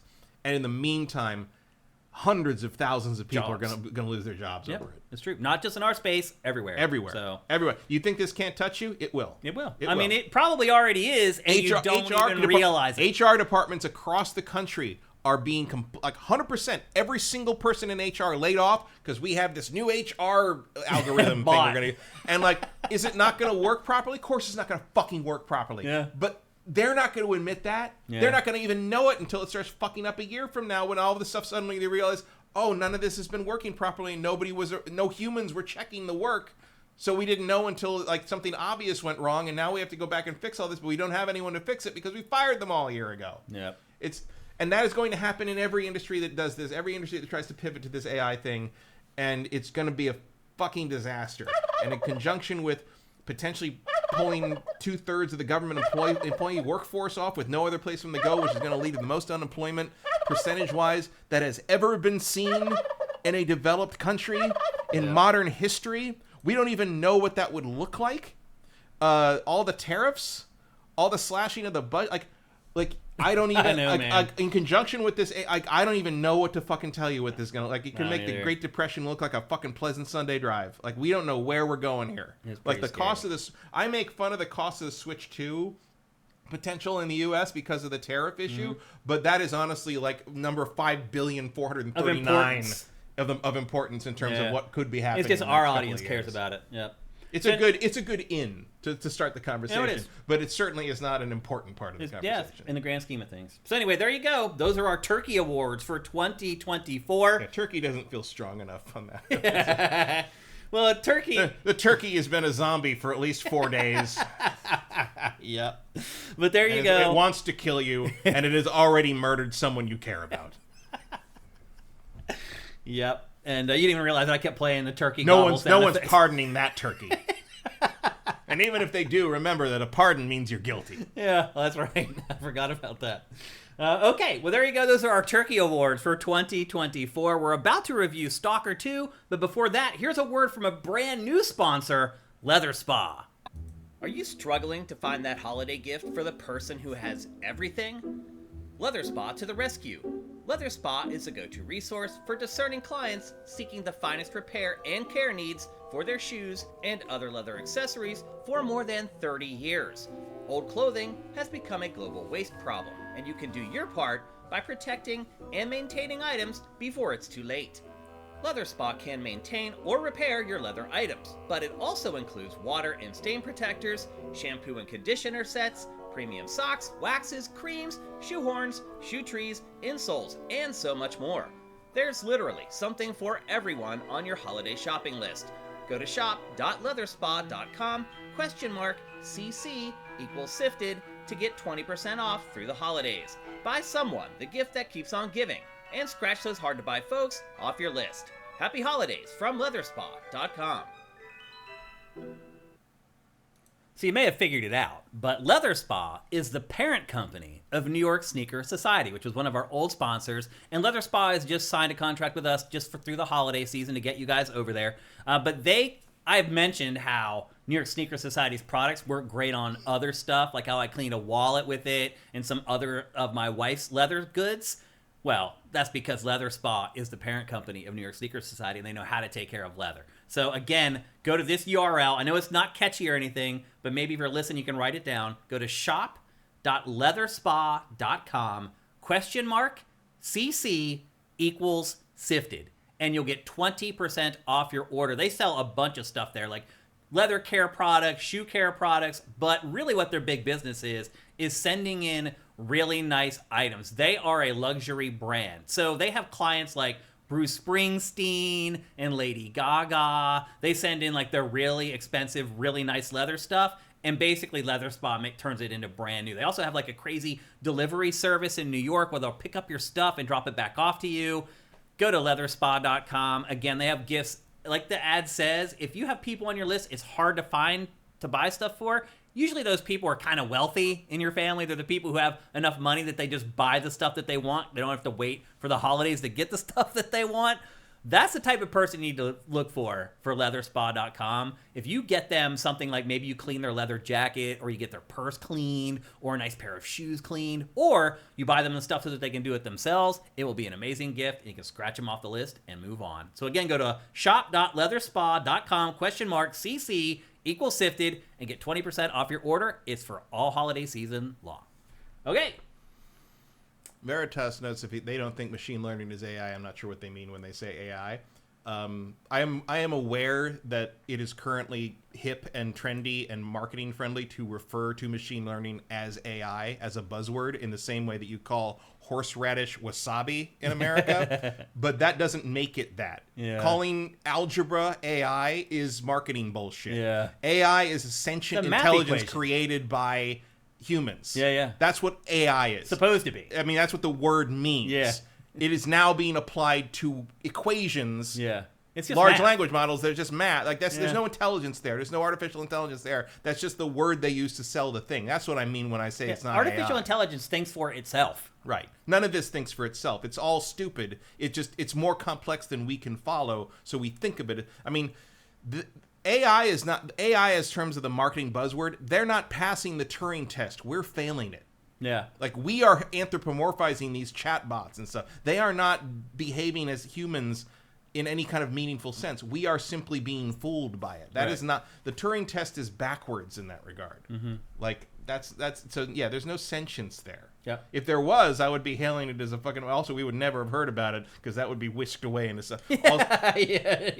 I don't want that. or it would be smart enough to make sure we didn't know it Right. was sentient, Right. and that is the AI you need to worry about. That's when it gets real you scary. really need to worry about, because an AI that it becomes sentient and realizes that it's in its best interest to not let us know that has happened is an AI that is smart enough to be a danger. It will kill us all. Yep. Okay. And probably would be justified in it. Okay, let's move on. We're going to talk about Stalker 2, Heart of Chernobyl. I just want to say out front that if there was ever a game that was in existence that might compromise my editorial integrity when evaluating that game, it's Stalker 2. If there's any game that I've ever rooted for to be good and be successful in my entire career, it is Stalker 2. I wanted so bad for this game to be amazing. This game was developed in Ukraine. It was developed while they were being bombed by Putin the Butcher, and somehow they finished a video game. And I think for that alone deserves accolades. I can't even imagine doing something like that. And they did like it. half the team had to relocate halfway through, and Right. it's a whole thing. But now I have to be honest about the video game, and it's not very good. In my opinion, it's not very good at all. In fact, I struggled to play this game hardly at all. The first thing I want to say is that I built my brand new gaming PC not that long ago, and I got this game, and I was like, oh, I want to play this on my brand new gaming PC. It's Stalker. For whatever reason, that franchise to me is like a PC franchise. Because it is. Because it is. They didn't. I think there was a couple of like slight head fakes in the direction Yeah. of console versions on the Xbox or something. But it's a PC series. I mean, you need to mod these things to within an inch of their lives to make them playable half the time.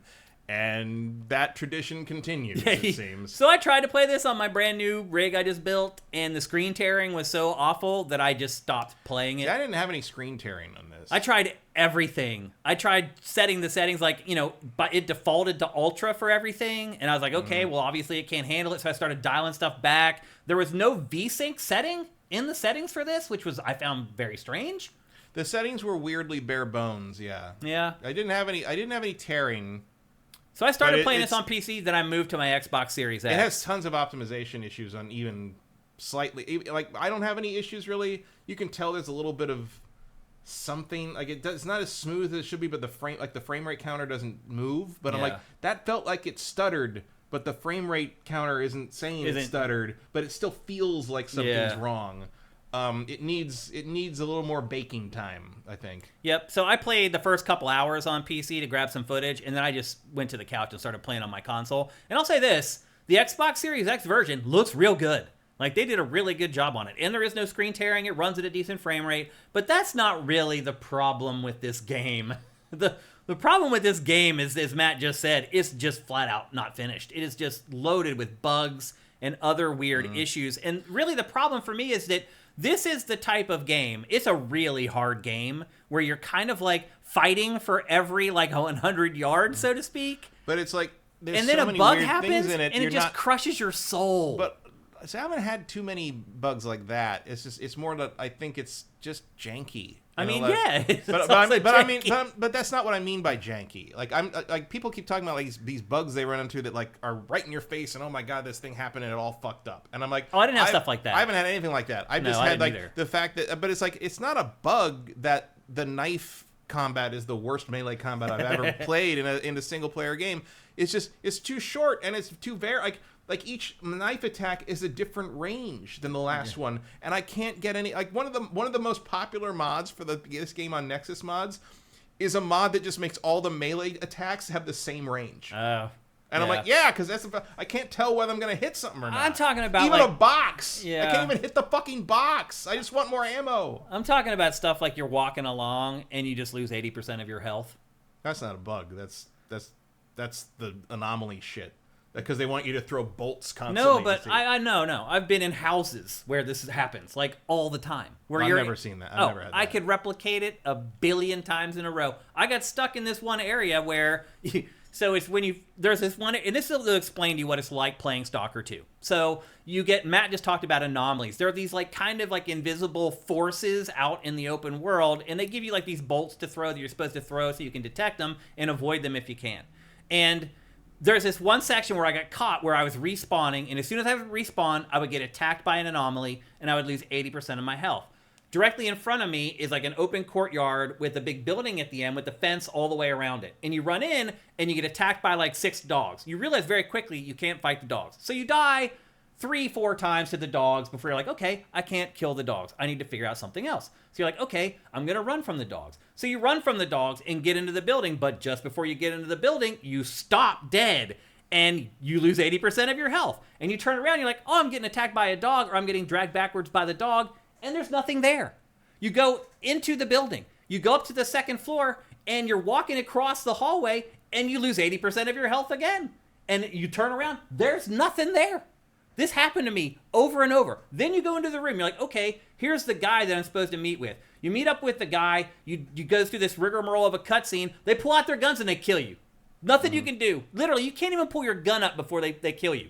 So you're like, okay, what do I need to do? So you go through that whole process again. You run past the dogs. You get into the building. You lose your health 3 times. You get up to the top floor. And instead of talking to the guy, you just shoot the guy. Well, you shoot the guy. Some other dude comes running out of this other room with a machine gun. The other 2 people that were in the room with the guy you just shot come out, and they shoot you, and they kill you. And that's the game. That's Stalker 2. That's Stalker. And no thanks. It's like, okay, if you want to make it that hard, that's cool, but you can't just randomly take 80% of my health meter because you have a glitching anomaly that's happening in the middle of a building that you can't see. Or there's some invisible dog that's pulling me backwards. Like, it's, again, tough shooters, okay, that's a design choice that you make. You want your game to be that way. But you can make the game really difficult and have this litany of bugs. That's when it became a deal breaker for me. Well, here's the thing. I don't think anything you just described is a bug. So what was happening? When? When I was in the building losing 80% of my health. Well, so I think what that was is there are these like weird like will-o'-the-wisp style enemies that float around in buildings and throw objects at you. Nothing. No, that didn't happen though. It did. There's no object there. But because you can barely see them. No, there's no object there though. There's objects everywhere. But no, Matt, this was happening outside too. It happens when outside there's nothing to throw. No, there are always objects to throw. You just don't see them happen because I had. But there's no object there. No, there is. When I turn around, there's no object because it bounced off you and flew 100 yards away or something. That's still bullshit. That's a shitty game. Well, sure, but that's not. I'm saying it's not a bug. It is a bug. It's not a bug. The anomalies in a house is a bug. That's not supposed to happen. You're not supposed to see the weird warped vision inside a house. No, yeah, it does. That's insane. It's a design choice. Well, that's horrible. Yeah. I mean, I'm not disagreeing there, but I'm saying nothing you described based on what I've been playing and the things where I run into similar things. Because I ran into a similar thing. It wasn't in a house, but it was in like a facility kind of thing, and I kept getting hurt. Exactly what you're saying. I kept losing like half or more of my life. I lose 80% and I'm like, time. what is happening? Like what? And I'd already been through the thing in the tutorial where you pick the tourist section where you pick up the anomaly when you do the scanner thing, and then you instantly get killed by an invisible monster. I got killed like 4 times before I realized an invisible monster was killing me, and I had to like run away and figure out what to do with that. And so I'm like, so you can see the invisible monsters. So I'm getting to it. I'm like, okay, so is there another invisible monster here? Is that what I'm missing? And I'm like, no. So, but I keep hearing a sound, and I'm like, okay, what's the sound? And eventually, there's like just these. They're not invisible. They're like little electrical things, but they don't even have to be in the room. They just randomly throw an object out of nowhere at you that bounces off you, and it hurts you. And sometimes, if you turn around fast enough, you can see the object fall to the ground, like on the other side of the room or something. But like. You just run I've never seen that. Because you have to look for it. I do. But there's nothing. Believe me. But the thing, what I'm saying is, there's no way to fight those things. That's a bug. That can't be. It's not a bug. Why would you it's a ever type do of that? I don't know, but they did. I think it's a bug. It's not a bug. They are not. They are a specific kind of enemy in the game, basically a poltergeist that throws shit at you out of nowhere. And as far as I can tell, there's no reliable way to dodge it. There's nothing there. Yeah. There are invisible enemies in the game. You can see them. They have like a predator like. And I'm thing. telling you, there is an enemy in this game that basically is a poltergeist that can throw random shit at you with the physics engine and hurt you, and there's not really anything you can do about it. But if I'm out in the middle of a parking lot and I'm just stopped, I'm running straight, I just stop. Yeah. And I look, I lose 80% of my health. I turn around. There is nothing there. There's no sound effect of anything being thrown. There's nothing bounding off of me in the parking lot. It's a bug, Matt. I don't think that's a bug. I think it's literally. I mean, I don't think it's good design, but I don't think that's a bug. I think that's literally this. I would imagine they'll probably change that if people complain enough. I bet there's a mod for it already. It just happens constantly. I'm always losing 80% of my health, and thank God they give you tons of like health recovery things, but that still doesn't. Eventually, they do give you way more med kits than any other stalker. I did notice that, and the bandages. Heal you a little bit, which I don't remember in the other one. Also, once you run out of ammo, you're so screwed. Like, they gave me like an assault rifle to like do this sniper mission on top of this tower. Yeah. And I ended up using like almost all the ammo, and then I had no assault rifle and couldn't find any ammo, and I had a handgun to try to fight like 5 dudes. You can't fight one guy with a handgun in this without almost dying. I switched to the handgun to fight humans. Really? Yeah, because I can get headshots faster. Yeah. Because headshots do insta-kill in this game. Yeah. The NPC aim is way too good. Oh, they're like, it's like Brett Favre, dude. It's ridiculous. Like through trees. Well, the AI is idiotic. You watch the enemies, they run in like circles and do the dumbest crap, but then they pull out a gun and like, they're not even looking at you and they shoot you in the head. Oh, they aimbot real hard. It's insane. Yeah. This game, to me, is crap. Like, again, I started discussing this by saying I want this game to be good more than maybe any game ever. This game, to me, is crap. Like, yes, Erebus Jones backs. Like, it's exactly, that's an intentional, what you're describing is intentionally in the game. I'm not defending it. I'm just saying that's not a bug. That is a choice they made. Next week, because I can go and capture it immediately. It happens over and over again. I'm going to go capture the footage. I'm going to bring it in here and show it to everybody, and I guarantee you, no one's going to say it's a bug. No one will say it's a bug. Maybe that's happening for you. I'm telling you what is happening to me. You mean people will say it's a bug? No, people will watch the footage and be like, there's no way that... People will say it's a bug, yeah. There's no way they're going to say it's like some invisible enemy throwing shit at you. Like, first of all... That is what's happening. If that's going to happen, they're going to show you the enemy. At some point in the game, they're going to be like, hey, there's this invisible enemy that may throw shit at you, so you know you need to look out for it. No, they didn't. Well, then that's game design failure. That's Stalker. That's still a terrible game. It's Stalker. Whatever. It's shit. This game, sadly, is shit. It's not for you, that's for sure. Oh, it's not for me until I mod the shit out of it eventually when they patched it more. I can't think of anybody I would recommend this game to. Not anyone. I would recommend it to people who like Stalker. Yeah, I guess. Because I will say that it's Stalker. Yeah, through and through. And somebody, I don't remember who it was. Somebody in the chat said Shane liking this game would be a red flag for Stalker fans, which is true because that meant they would have made it user friendly and functional in ways that Stalker. Well, it's a survival game more than anything, and like I don't like having to deal with the hunger and the bleeding and the encumbrance. But it's not though because like the hunger and the encumbrance is an issue. But the hunger and that's so much lighter than it was in the other games. I still hate it. And it's like I don't really understand why they lightened up on that to the degree they did and didn't lighten up on all the other stuff. Mm-hmm. I thought that was I'm not saying I'm upset they lightened up on that, but I thought it was weird that it's so much of a non-issue now and everything else still is. Like I would be very curious to know why they made those choices the way they did, or if they're.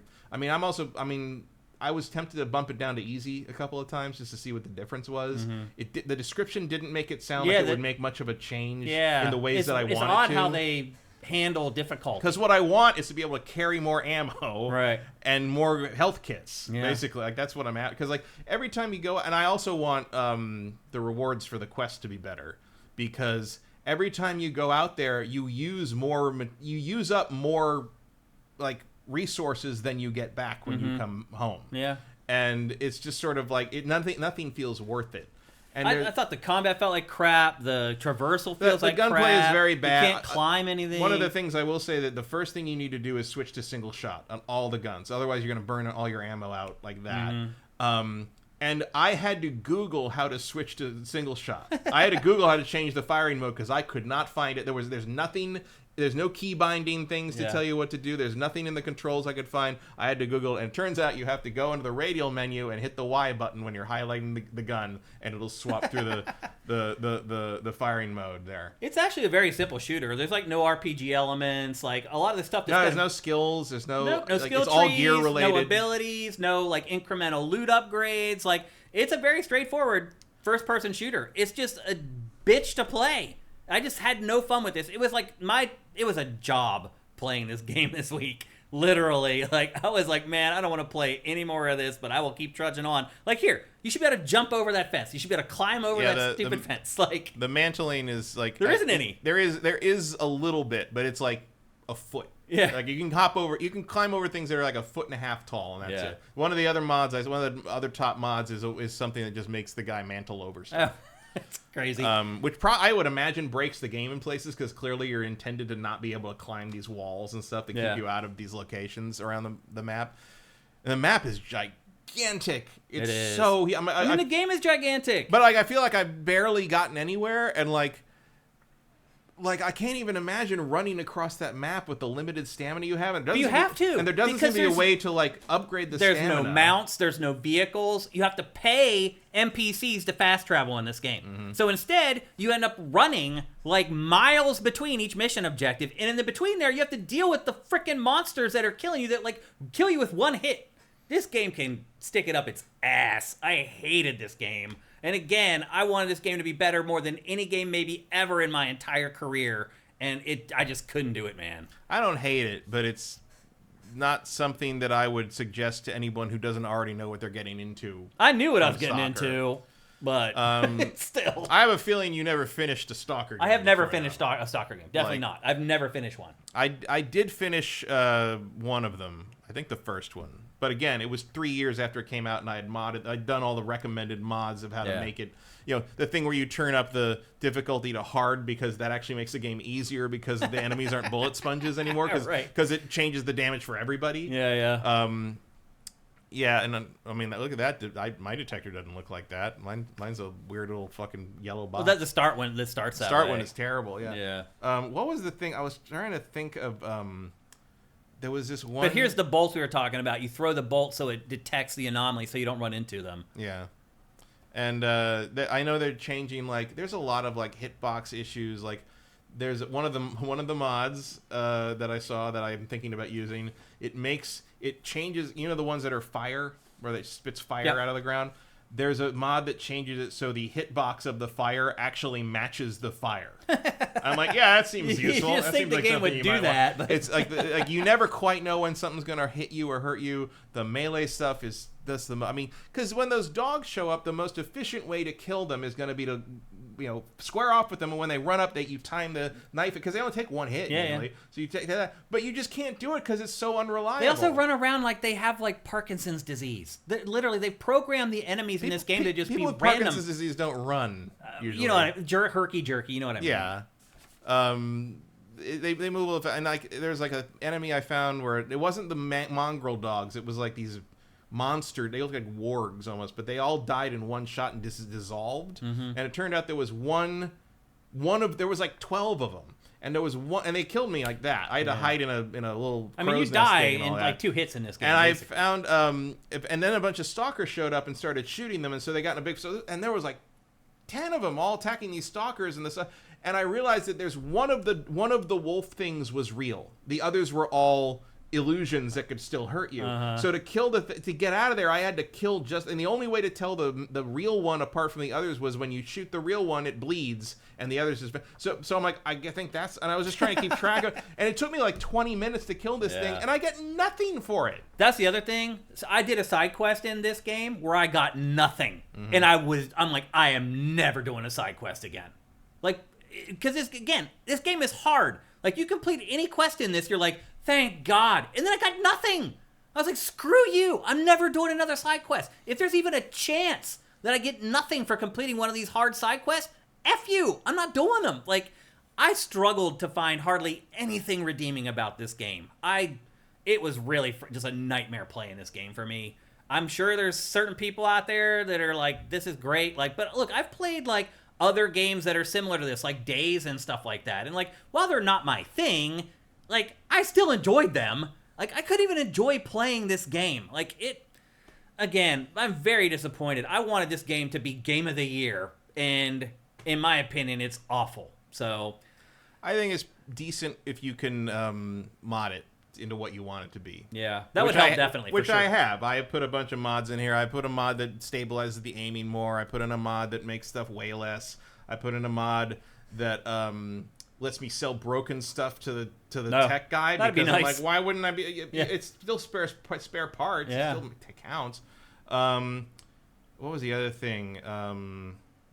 I think that's all I put in. It was just like quality of life stuff. Yeah. A couple of That mods, stuff could make a huge difference. a couple of mods that like help optimize the thing so it runs a little better even on my machine. I mean, this thing needs patches like crazy. Mm-hmm. So that'll obviously change over time.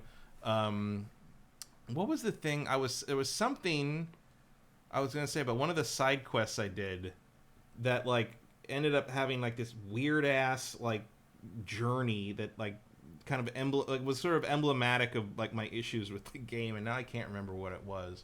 Yeah. But it was I'm supposed to go find these guys at the tech guy you run into in the main town, the first town. Like he sent these guys out and he doesn't know where they are, so you can go find them. So you go find them, and like they're all dead except one guy got kidnapped by this guy who's supposed to be a bad guy, but maybe he's not. Like there's a lot of I know the factions quest in you're game. talking about. Yeah. And he's like hurt. Like it turns out they thought he was kidnapped by this guy to turn him into a zombie or something. But you get there and it turns out he's hurt and he's actually been treated. Like the guy saved his life. He's laying on this cot. And while I was talking to the guy laying, I interacted with him to see what he was going to say. And he's like, upstairs, he's in the attic. And like, as he said that, he levitated off the bed. And I'm like, Is that a bug? right. And later you come back down and you're talking to the guy who helped him, and like he's standing there talking. He's like, he'll be okay. He needs a couple of days of rest. And he's still floating there. And I'm like, is he supposed to be? Because floating there whole game might is that be. way. It might be in character for the game because like things float in the zone like that. But I couldn't fucking tell if it was supposed to be floating. The whole or not. game is that way. Once you start getting the bugs, you don't know whether something's a bug or it's real. Like it drove me bonkers in this game. Like I was just like, is this supposed to be this way or is this a? Yeah, I just don't know. I see. That's the thing is like I really don't think I've run into any bugs. It's just stuff that's badly designed. Like, and I guess that could be the same thing as a bug, but to me, a bug is an error that results in an unforeseen behavior. Yeah. Whereas I think everything that's happening here is mostly the way they want it to be. Because the other thing that's been happening to me is it stops me. So if I'm moving, it stops me dead, and then I pause for like 2 seconds, and then the health goes shunk. I think you can do the thing. I think it does have the thing where, and I haven't run into this much, I don't think, but I think it does have the thing where that old games used to have, when they first started doing 3D engines. Or 3D, they first doing physics engines, and you'd have those things where you'd step on the wrong object and it would get caught in the physics thing, and instead of like popping away, it would just hurt you. Yeah. Like I feel like that's happening in this game. I mean, this is in a concrete parking lot, man, just running towards the doorway. But there's still the debris on the ground is still physics or objects. That's a bug, though. And that is a bug. Yeah, that is just like that's an old school bug. It's anyway. I don't think I've had that happen to me, but again. You get hurt so easy in this game that I don't always know when I've been hurt. I mean, I'm just constantly hitting left on the D-pad to use this health. It's like crazy. So anyway, that's S.T.A.L.K.E.R 2. It is definitely an acquired taste. The good news is it's on Game Pass, so if you're a Game Pass subscriber, download it and give it a go. It is, regardless of which version you play, it has issues. Pretty much every review talked about all the issues that it has had. We just talked about them. I think a lot of it is going to be your tolerance for whether you can handle that kind of stuff or if it frustrates you or not. It frustrated the living crap out of me. I have no interest in playing any more of S.T.A.L.K.E.R 2. I can't believe I played as much as I did, and I fought through as much as I did to play as much of it as I did. So I'll probably play more of it, but I'm going to play it on my own terms in terms of modding it or waiting for the patches or whatever. And I won't begrudge you one bit for modding the living crap out of it. Yeah, but that's just how S.T.A.L.K.E.R is. Yeah. That's why I would never play it on console because you don't have enough control. You have none. Yeah. So anyway, there you go. That's S.T.A.L.K.E.R 2. It's available for PC, Xbox Series, and Game Pass. I don't recommend buying it for sure. Downloading it, if you're into games like Days, those kind of more realistic, sterile shooters, then you should probably give it a go and see if it's for you. Days? Yeah. Or D-A-Y-Z. Oh, DayZ. Or DayZ. Yeah, they say DayZ in Europe. Yeah. Anyway, there you go. That's S.T.A.L.K.E.R 2. We have 2 more reviews to get to. Actually, a preview and a review. But before we do that, here's a word from our sponsor, the Lands of Hyberian. Welcome to the Lands of Hyberian, an old-school turn-based RPG with a point-and-click adventure vibe. It's under development by Sifter Hussein Stealthy Zaban. He's trying to finish his first ever video game, but he needs your help. The game currently includes around 4 hours of content, complete with 49 achievements. but his goal is to improve what he's already created and add another 2 hours before it's complete. Right now, as part of this special promotion, you can purchase this game for just $1. That goes towards things like trading cards, replacing AI art, voice acting, and the soundtrack. While it's certainly not required, Stealthy is hoping you'll provide as much feedback as possible to make this the first video game truly crafted by the Sifted community. There's work to be done, but Sifted Army, let's band together and try to make the best game possible. It's in Steam Early Access right now, and you can find a link to its product page in the description below, or just search for The Lands of Hyberian on Steam. Let's do this! So we only have like 1 or 2 more episodes left on our contract with The Lands of Hyberian. So this is kind of like my last chance to really kind of push you guys over the line here to jump in and help Stealthy finish this game.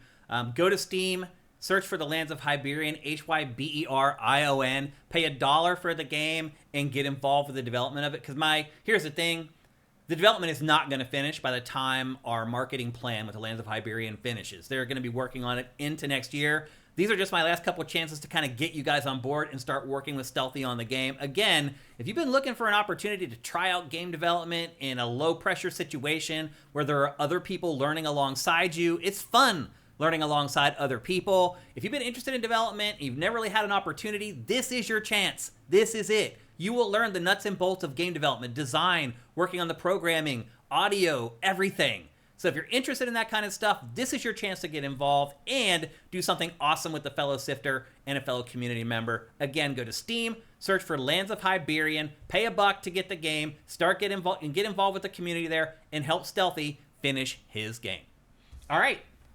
And now we have a preview of Dynasty Warriors Origins. There is a demo up right now. Is it on everything? I played it on PS5. What'd you play it on? PC. So it's on PC too then. Mm. So probably it is on everything. And it's a pretty good demo. In fact, I would argue, Matt, it kind of throws you into the deep end. Yeah, I think this definitely feels like they're throwing you into the first really big battle of the game after what I would imagine would be some skirmishes that teach you how the combat works. Because this is not the first mission. Because here's the shocker about this one. They made a game. It's a real video game. They made it's got combos and special moves and counters and parries and dodging and witch time and like duels. Yeah. And I mean it's crazy. Pretty fucking and good. And it has like a real like story with real cinematics that aren't just hacked together. No, the voice acting's not amazing. Yeah. But, like no one can quite agree on how to pronounce everybody's name. Yeah. I think but it actually has Dong like, Zhou is said about 4 different ways in the first cutscene, but like we won't hold that against them. I mean, the story's kind of ridiculous. It's all like we will pledge our fealty to Dong Zhong Go, and then the next guy comes, and I am pledging my fealty to blah. It's like it's very Romance of the Three Kingdoms, I guess is the best way to put it. And the story is based upon that, so no surprise. Yeah, it would be pretty weird much all of them are. Weird if it wasn't. And really the difference, other than the stuff that Matt mentioned, where the combat engine in this is like the same combat engine you get in like an action RPG or something like that. But really kind of the big change here too is the ability to kind of plot things out. So what's their spin-off franchise where you do that? Dynasty Warriors. Empires, yeah. It's kind of mixed Dynasty Warriors and Empires together into one game. This is actually like we'll see how kind of the whole game comes together, but like this might be the Dynasty Warriors game I've been waiting for like 20 years. I'm going to play it, Matt. And I haven't played a Dynasty Warriors game in a really long time, I've played a few. I dip in and out. I played the Nintendo spin-offs because those were good, but I haven't played a core Dynasty Warriors in forever. The last one I really played for any length of time was probably 5 Extreme Legends. That might have been mine. Which was like, that's probably still the best one. Yeah. But like this is a very different take on it, and it still isn't like cutting edge tech, but like the presentation is better. This is the chaos of the fight on the battlefield. Like you really do. Insane. Like you're like, okay, I'm gonna because originally I was like, I'll play the demo and I'll run around and I'll kill shit and I'll listen to a podcast and shit. And I ran up and the first the unnamed enemy captain fucking took half my life off. I'm like, with oh, one shit. shot. Yeah. I'm like, what are we doing here? Yeah. And like you gotta fucking fight in this game. It gets chaotic and you can't see where anybody is because there's so many fucking people running around. You can't tell who's nuts. who. And there was like a moment after you there's a point where and they're like, oh, you gotta go help people. Yeah. Like originally, constantly.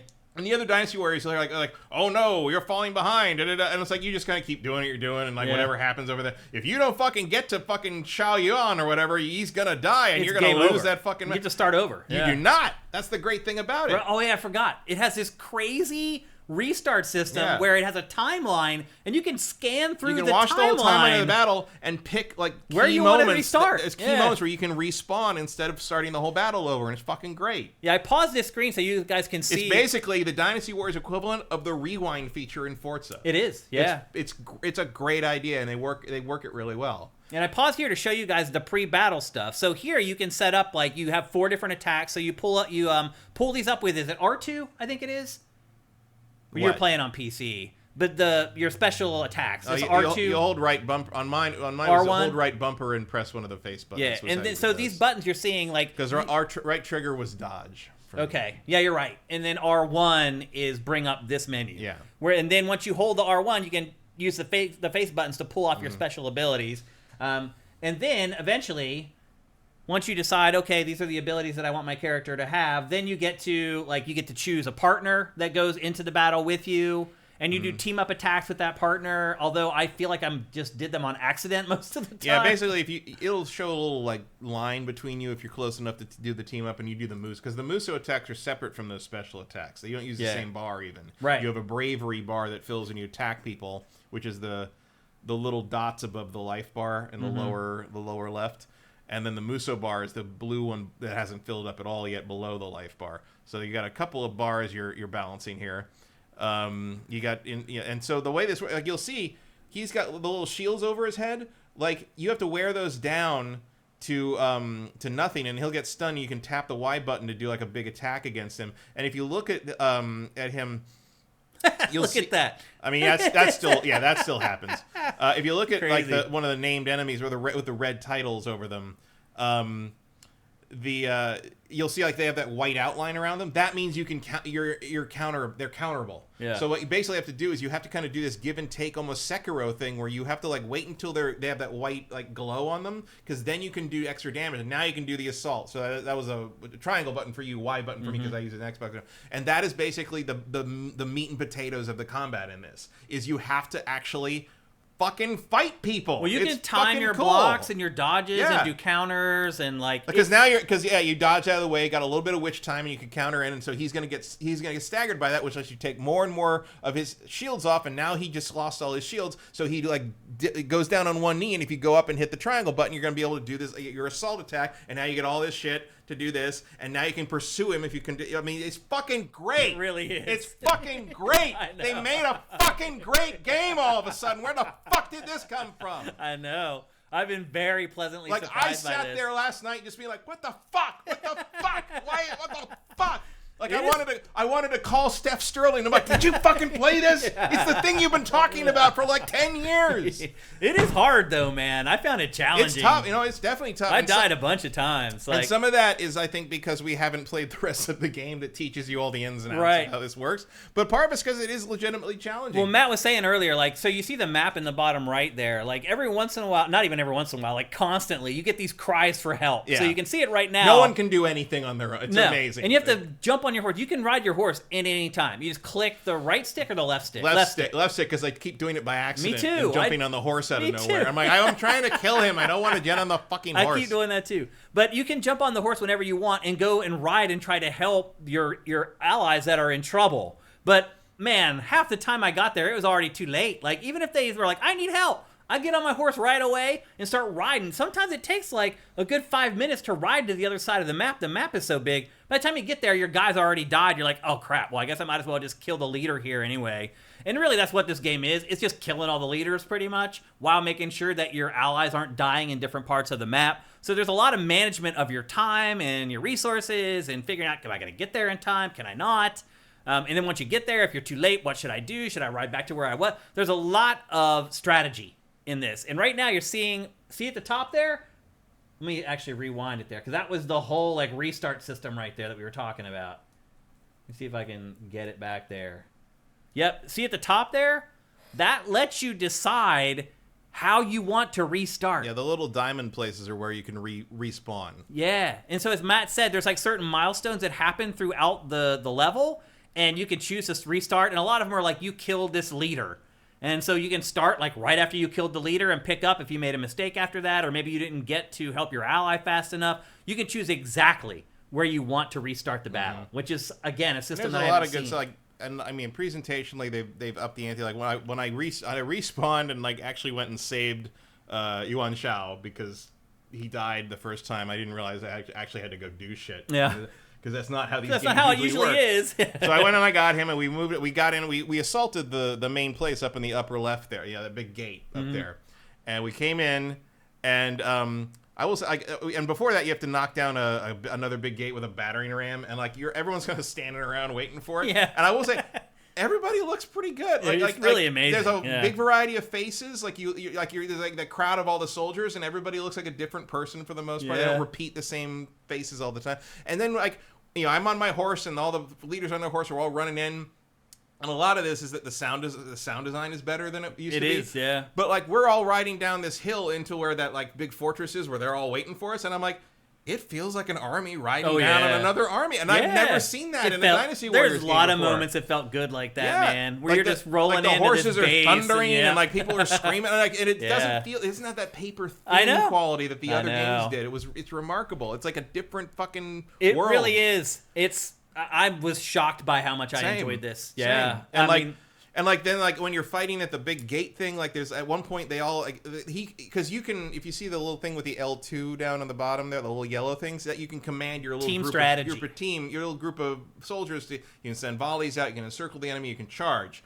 And like when you get to the big boss guy, he can do that with his guys too. And like you can do counters. Like, so if they're doing, they'll glow orange, and if they're coming at you and you do your R, for me it was the palm strike, the B button, and like, if you do that in time before they get to you, you stun them, and then you can follow up with the Y button, and you do this huge attack that kills all of them. So you can kill like 100 guys in a move, and then after you do a duel with the guy, and so that is a 60-second time duel where your life bars are on a tug of war thing, and whoever's ahead gets a big morale boost basically for their side.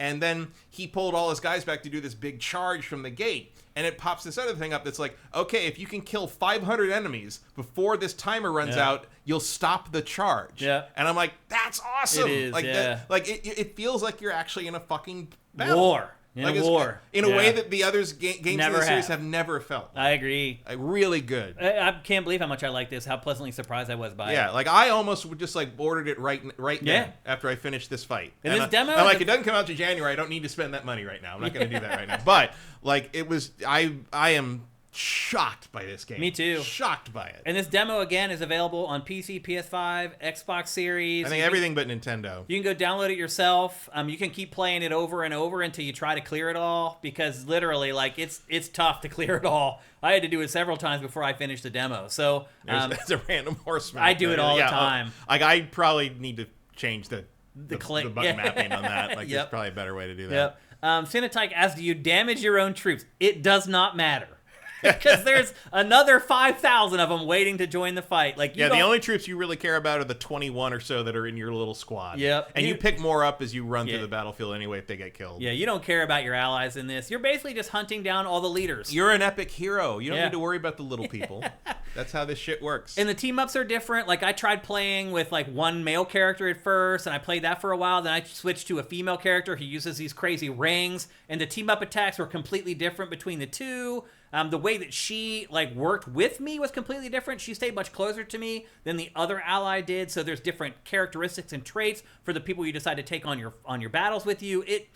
Again, I've never been this is exactly what you're talking about. Yeah, Matt. that's the counter, and then you do the triangle this attack. This is like assault, him attacking with the group. Boom. Yep, 700 KO. Yeah, and you don't see some of this like when you do like a combo that'll knock like one of the main bad guys away. Like, you can then I do that all the time too, but a lot of times it'll pop up a pursuit thing. You hit the triangle button, and he'll do a thing that like zooms him over and like Dragon Ball style, and follows him and stuff.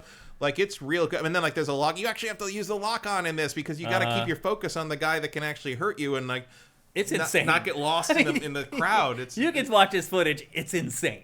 it's insane. The whole time you play it, it's just completely bonkers. Now, there's your team up. Yeah, here's one of the team up attacks. 800 deaths with that one. So anyway, Dynasty Warriors Origins, people. I guarantee you, when you sat down to watch GameFace 413, you never would have guessed we were going to gush all over Dynasty Warriors Origins. I didn't either. I couldn't believe it. I was like, I want to keep playing this. So anyway, that's 2 thumbs up just based on a demo from here at GameFace. Again, there's a demo. You can play it for yourself. But if you're a fan of Dynasty Warriors, you have some really, really good stuff coming. So get excited, people. This is the first Dynasty Warriors I've been excited about since, like, the first one. Yeah. Seriously. From the time I saw the concept for the first time and then played it and realized, okay, it sounds cooler than it actually is to play. Yeah, go ahead and make another 12 of these. Yeah, that's fine. And finally... Yeah, I'll buy Samurai Warriors Origins or whatever the hell else you want to make. And now we finally got to the place where I feel like it's what we had hoped it was going to...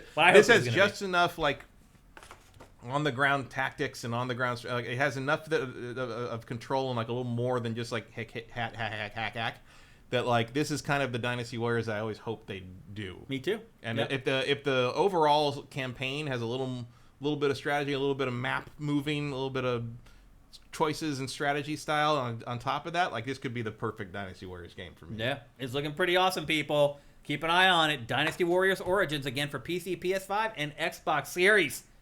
And now it's time to go on to our final topic of today's show. We're going to review Microsoft Flight Simulator 2024.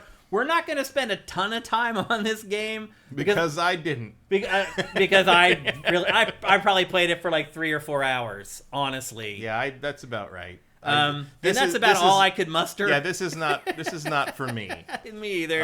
If I wanted to do something this difficult and detailed, I would simply go learn how to fly a plane. Yeah. So I feel like maybe maybe I know now, actually, after a bunch of that. I could probably fly one of those Cessnas. First of all, just watch that little meter at the bottom of the screen. This is how long this is PC footage. So it took this long to activate the packages on PC. Then I went and started playing it on my Xbox Series X. It had to do the whole thing again for consoles as well, which is weird. The funny thing, I was like, I loaded it up and it was like, we know you. Yeah. And it knew me, I guess because I played Flight Simulator 2020. Uh-huh. And like, okay. It's a little ominous. But Well, I do feel like we maybe misled people a little bit because we kind of, when we talked about this in the past, we're like, hey, this is the flight simulator for the people who couldn't vibe with the game in the past. But no, it's really not. No, it like, I always kind of weirdly hope that one day they'll do one of these that sort of is like the Forza of this, like that, like, whereas like if you want to play it as a hardcore sim, you can, but if you want to play it as like more of a friendly sort of, you know, I always want to fly around and see shit, you can. Yeah. No, you cannot. Yeah. No, I do not have the setup or the patience for this game. Here's what I ended up doing. Well, first of all, I'll just share. I had to look up a German YouTube video to figure out how to invert the camera controls on this game because the options are so overextensive and very. It's like I could not find how to do that, and I had to look. The only person who had a video about it was a German guy, and so I just had to match up the options with. You know, luckily German is basically just like English sideways a lot of the time, so you're just sort of like. Okay, Haufen Pfeffer fucking control thing. There you go. And I got it. And I'm like, okay, now I can look up and down properly. But now I still have to pull the throttle in the right way. So yeah, it's. I mean, it's very impressive. There's a lot of modes. Very impressive, but it's just not. Yeah, it's still a very rigid simulation. Yeah, is what it comes down to.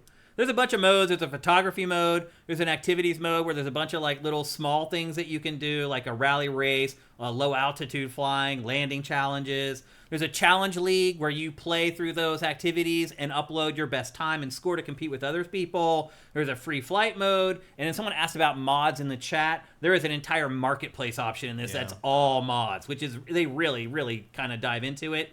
But what I found myself doing, Matt, is just free flight. I would just go to the menu. I'd choose the airport I wanted to leave from. I'd choose the plane I wanted to fly. I would choose the time of day. And then I would take off from the airport. And then I would fly through the city like a tourist and just go check out all the stuff. I would go to Paris and fly past the Eiffel Tower. I went to New York City. I flew past the Statue of Liberty in Manhattan. I went to Philadelphia. I flew like through downtown. I went to LA and literally flew right into my apartment building. Into it. I literally did. You just 9/11 the I apartment. did, yeah. Not only just into our building, right into my bedroom. That is how detailed this is. So I'm going to fast forward here because we can't talk about this game all that much because we have to wrap up here soon. But I was able to find the little dinky Santa Monica airport, which is literally 1.5 miles from my apartment building. Yeah, I was impressed that for the career mode, I was able to start at the tiny little airport in the town I grew up in. It's insane. Up in the peninsula. Here it is. That's the Santa Monica. Look at the graphics they have for it. It's just a little hut with a security guard. With some awesome. PS1 mountains in the background there. It's freaking great. Like they had this little dinky airport right around the corner from me is in the game. And so I chose it, and then I took off, and I started flying around my neighborhood. And literally flew right into my apartment building. It not only was it there, it wasn't even just a generic building, Matt. It was my building. Yeah, I mean, they're using the Google Earth stuff, so it should all be pretty accurate. Like my building, it looks like a normal building on the outside. I found my house. Did you? Yeah, it's in there. Like you can tell, you can see the pool. It's insane. Yeah. And I mean, I tried to find like the house I grew up in was covered in trees. Oh. But I'm sure it's there. If I could somehow get under the if I could like, I don't know, jackknife the fucking down the street, I guess I could probably see it if I could. Like our apartment building is very distinctive. It looks like a normal apartment building on the outside, but on the inside it has like these courtyards with a bunch of trees that grow in it, and you can see all of that. Yeah, I mean it's using satellite imagery. That's one of the reasons it was having such a hard time is because they're doing so much from the cloud on this. So right there, I can see my apartment building, Matt. Mm-hmm. It's right there. Because, see the field across the street from my apartment building that's there? There it is. I'm not showing it to you guys because you guys will stalk me or some crazy shit. I mean, I think you've made it pretty clear what it is. I'm just kidding. No, they couldn't see what I was doing in the street. No, but you described the field. Oh, right. Well, now you can see I'm coming in. Yeah. I am flying right at my apartment building right now. I wish as soon as you went in the window, it was just a shot of you going like, hey! Well, in the B-roll, I fly over it. The second time I fly into it. Oh, that plane's real excited to be there. But that right there was my apartment building I just flew over. And I'm sure you guys can find your apartment building or your house in this game. It is insane. I couldn't believe it. I showed it to my wife, and her jaw literally dropped. She was like, that's our window. And I'm like, yeah, it's freaking crazy. Like... I mean, that part of the game is really cool. Like, the tourism angle of it, I honestly think, like, that might be worth the price of the game. Once you're in the air, it's pretty great. Yeah. But it's just no real good way to pop into the air. Yeah. You know? It's like, you have to the first time I loaded up Free Flight, because it runs by real-time clock unless you change that. Yeah. And I was just at the Santa Monica airport in complete pitch darkness. And I'm like, I don't know what to do. I don't know where I am. I don't even know where the fucking runway is. Like, well, see, eventually, like, you do get jobs, but you have to look at this tree. This is like what you have to go through to finally get a job. Yeah, like, this is a really cool idea, but I just don't have that kind of time. It's way too much. Yeah. It's way too much. Like, I just want to drop fire retardant on a forest fire. I don't want to, like, have another job. Yeah. But it really is. You're doing almost as much work as you would to learn how to really fly a plane. It feels like it's a job to do a job in a video game. Like so you have to take your pilot's license. You have to take all your pilot's license. Like you have to remove the chocks from the wheels. You have to remove the safety guards from the propellers. I mean, it is simulating. It really is. And I love there was one point in one of the early training things where they were trying to teach you to like look around in the cockpit and look around. And I looked around and it's like, okay, look behind, look at the ailerons, move back and forth when you move the yoke. I'm like, okay. I'm like, it's okay. Now click the right stick to switch your view back to the front of it. And I clicked it, and it doesn't spin your head. It kept spinning around, so I basically turned my head 360. I'm like, okay, so you made me remove the landing block chocks, but you don't like stick to like the actual head movement of my character. Yeah. That's interesting. I didn't have any of the problems that I saw people complaining about. Like I downloaded it fine. Like the initial load is long. I think it's loading shaders or something. I don't know. Loading shaders and it's loading like cloud the data, stuff. Right? People couldn't get it because it was overloading the cloud stuff, so you just couldn't load the game at all. It just wasn't working. There are glitches though, like the paint on planes appears and disappears. You can't crash. Like I was out flying past the Statue of Liberty. They don't do that. And the plane just skid across the water for like they don't simulate the death. There's no crashing in this at all. Yeah. But because otherwise all the videos of this would just be people ramming like 747s into buildings. walls. You're right. Yeah. So anyway, but look, the tourism part of this, again, this is my neighborhood. So Too fast. Just flying around in my neighborhood was amazing. Like, just seeing all the little locations, like that school down there, that's across the street from my apartment. And it's literally the exact markings on the concrete that the school has. Yeah, because it's all Google Earth. I mean, this is a real testament to, like, kind of the satellite imagery we have now. It is, yeah. It's all very, I mean, I'm sure if you looked at every single house there, all the little vents on them are accurate and all that, because it's literally... These are literally photos of reality, like that they've turned into a game. It's until you get here and everyth's like a weird polygon. Yeah, like once you get in close to some it gets of a little ugly. Yeah, and sometimes. I think it's a little kind of gross that like you have to like get the deluxe or the special editions to get like detailed versions of some of the major airports. Like to get a really good version of Chicago Airport, you have to the O'Hare. You have to like buy like the deluxe version or whatever. And I think that's kind of shitty. It's just hard to like even just flying a plane through simple gates like this. It looks so easy. Yeah. It's not like no. I mean, if you really want to play this to any real great degree, you need the setup. You need the pedals. You need the throttle. You need the stick. You need the. I mean, I've seen those guys. I mean, huge respect for those dudes who like get the full commercial airline setup and make their own airline and do all that. I mean, I could never, it's like the guys who like have the full HO scale model train in their house, and I'm like, love it. Couldn't ever be that person, but like it's here's the free flight stuff where you can literally set it up to do whatever you want. Like I said, you choose your plane, your time of day, your airport, weather, all that kind of crap, and you just go fly around. And that to me was the most fun. Like I got a plane, I drove it through Paris. Like here's the stadium in Paris. Eventually, I make it to the Eiffel Tower. I fly right past that. Like, all the landmarks are there. It's great. And I think in some ways, that might be worth the price of admission alone, man. Just being able to fly around every city in the United States and the world. If you can hack your way through the interface early on, you got to learn some shit. Now, this is on Game Pass, just like S.T.A.L.K.E.R 2 was. So if you're a Game Pass subscriber, you can give this a go. It's available for PC and for Xbox Series. Well, some floating ships in the river there. Yeah. But it's like you can see cars moving on the side, on the roads and everything. Yeah. Here comes the Eiffel Tower. I think this is the Eiffel Tower. That is the Eiffel Tower. I mean, I've been there, but I thought it was on a different piece of land than it is here for some reason. No, you're right. There's the courtyard out there. Yeah, it's the same one. So anyway, this is what I think it's great for. It's just flying around some of these awesome cities, checking them out. It gives you a new appreciation for the lay of the land, like obviously the River Seine and how it integrates with Paris. Like if you've never been there, you probably don't understand it. Like, but look at the buildings over here that all look like they've been like turned into zombies or something. Like it's interpolating some stuff rather poorly there. They'll have the same color and I mean it's doing some like heavy lifting. Like that's here. The building equivalent of like AI fucking the hands up right there. Yeah. Look at the boats on the left. Yeah. Wow, they're doing a lot of shipping on the Zane these days. Turns out. What the hell? Yeah. Still. Oh, hey. I mean, this is up at Xbox. This is PC. Is your PC? Yeah, all this footage is PC. Yeah. But anyway, I think you get the gist. It's like, fly under the Eiffel Tower. Fly under it. I didn't. Fly under it. I didn't want to hit it. I didn't want to hit it in the B-roll. Fly under it. I didn't want to wreck into buildings. I don't think I can do it, man. After 9/11, I don't think I can fly a plane into a building. I can run into anything. Not on purpose, anyway. It's not real. Yeah, I know. It's just the thought I think you could fit under. I think you probably in that plane. You could. I mean, I wouldn't do it with a 747, but then I went to London and flew by Big Ben. Like it's a different. Look, kids, kind Parliament, Big Ben. I can't get left. That's great. So anyway, I think if you're someone who would like to travel, but maybe you don't have the means to travel, I think this is a great game to do it.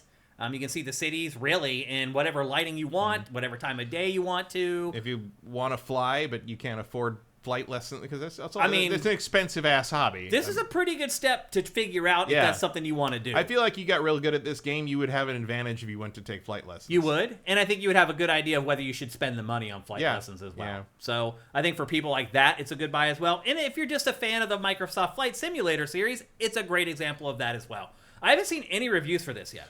I've seen like 4. Where is it sitting? 80-ish. Is it? So game from the 4 no-name places that I've never heard of, they gave it like 78 to 82. Major outlets have not really reviewed it yet. The audience, of course, the audience scores are in the toilet. Right, because of the issues. I think the Metacritic user rating is like 1.2 or something. So the interesting part is this game and Stalker 2 are going to determine our fantasy league, right? Oh, it's already determined.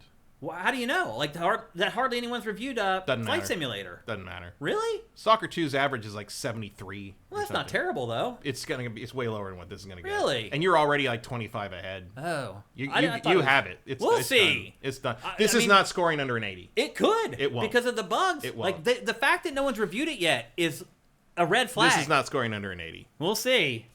But anyway, it's close is what I'm getting at. And it comes down to these two games we just covered in GameFace 413. This would have to, like, because Stalker got a 70, again, get like a 73.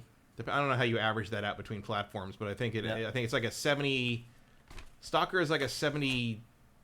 Last I looked, it was like a 72 on PC and like a 75 on Xbox. Mm-hmm. Which to me is way too high. Right. But also like way lower than I think anybody would have maybe expected. Before, like earlier in the year for sure. And I had like 701, you had like 725, so the only way I could win the Fantasy League is if Flight Simulator gets like a 54 on Metacritic, which is simply not going to happen. I don't know, Game man. reviewers do not take that kind of like launch hiccups into the fact that they've waited to review it is a little suspect. Well, they're waiting until it works properly. Right, that's what I'm saying. Like, should you do that? I mean, it does seem to work properly now. I mean, it does. You're right. I mean, I had no problems at all with it. So, other than what you saw in the B-roll, just weird graphical anomalies. That is part and parcel with the tech. But it's just gonna happen with the cloud shit. But it's like I don't think you should ding something for a launch problem with someone. Most of the people that look up your review over the course of the next 2 to 5 years are going to basically are going to be wondering whether it's worth playing as a game, not whether it's worth playing on a launch day. Yep. Like, yes, it sucked trying to get into Diablo 3 those first couple days, but that's not what anybody cares about when they want to know how good Diablo 3 is, right? Mm-hmm. People are saying 70, 73, only 5 reviews though. Yeah. Cinetike says, is the Dune Ornithopter in this? I don't know. No, that was in the last one. I mean, I didn't see it. But this game has crazy flying contraptions. It wouldn't surprise me if they brought that in eventually or ported all the other content. It did say that it brought a bunch of content I had from 2020 into this one, but I don't know what specifically that was. To answer your question, generally there are crazy contraptions in this. I mean, the Ornithopter may not make it in because there's no promotion happening for Dune right now. Because that was probably paid. Yeah, it was just a timing thing. Yep. But you never know what else. I'm waiting for them to bring in something. I'm trying to think what else they could bring in that's like flight related over the next couple of years of movie. I can't really think of anything. Star Wars. Star Wars doesn't work in a simulator though, because none of that stuff, none of that tech makes any sense. It's just magic. I mean, some of the planes that they have in this are crazy. Like experimental, like drones. And crap sure, but they're still designed to work in reality. Like the X-wing cannot fly. Right. Yeah. Like as much as we would like. I don't know. Definitely if you know a TIE fighter isn't flying. A TIE fighter's not going to have a lot of lift. Nope. Okay, so there you go. That's our review of Microsoft Flight Simulator 2024. Although I will say, before we do move on, I feel a little weird calling what I just did a review because I only played a few hours of it, and so take that for what it's worth. One thing we do make sure that we do here on GameFace is we let you know how much time we spent with a game before we start talking about it, so you can have an understanding of kind of where we're coming from. Yeah, I played it long enough to know it's not for me. Yeah, I played it long enough to know I'm not going to keep. But it's a very impressive technical achievement. And like I feel like I don't feel like there's a, as a product, as a object, they. Seems like they did it very well. It's not a thing I have any interest in. And I never would. I mean, I thought this might be a little more for me. Yeah, I was really hoping that career mode would be something that I could kind of like grab onto, and it is. It's still just as rigid sim as it was. So. It's like if they made it's like if 80% of Gran Turismo was just the license test. Yeah, pretty much. That's a good way to put it. Okay, people. Well, that's going to do it for GameFace episode 413 here at Sifted Games. At sifted.net. Thanks to everybody in our chat. As always, you guys made the show better pretty much from beginning to end. You always do. You add context. You give us factoids. You help us jog our memories with things that we can't remember. We appreciate you guys very much. And I just want to say, like, if you like this show and you're watching it on YouTube, it is worth showing up to watch this show live. We are here every Tuesday at twitch.tv/siftedgames at 1 p.m. Pacific, 4 p.m. Eastern. It's also a great way to remember to help us out with Twitch Prime, YouTube folks. I've been really begging you guys to do that over the last few weeks here on GameFace. It is like November, December. Just like everybody else, I'm a human being. I need more money here over the next month and a half to buy gifts for my loved ones and my friends and to be able to go home. So if you can help us out with Twitch Prime, that would be awesome. If you're watching on YouTube, go down below. It's very easy. It's not hard to connect your accounts. Once you do that, you never have to do it again. And then literally you just click a drop down and then click a box and click submit, and you give us $2.50. Now, obviously, what we'd really like for you guys to do, if you can, is go to patreon.com/sifted and give us a permanent pledge. For just $4 a month, you get all our content early. You get this show 4 days early. You get Pachter Factor a week early. Also, by the way, if you're a Twitch Prime subscriber, you also get Pachter Factor a week early at our Twitch channel at twitch.tv/siftedgames. And then if you don't have any money and you can't help us at Patreon, you can't help us with because you don't have Amazon Prime, just like the show, comment on the show. Again, on the podcast services, please review the show. It makes a world of difference. We have hundreds and hundreds of people listening on every single podcast service, but we have hardly any reviews on any of them. It can make a big, big difference for us. We'd really appreciate it. Again, if you have no money and you don't have Amazon Prime, there's still ways that you can help us, and it is working. Like I said at the beginning of the show, we had our most live audience people ever last week, and our YouTube views are starting to go up. Our revenue's starting to go up. It's working. So please keep doing it.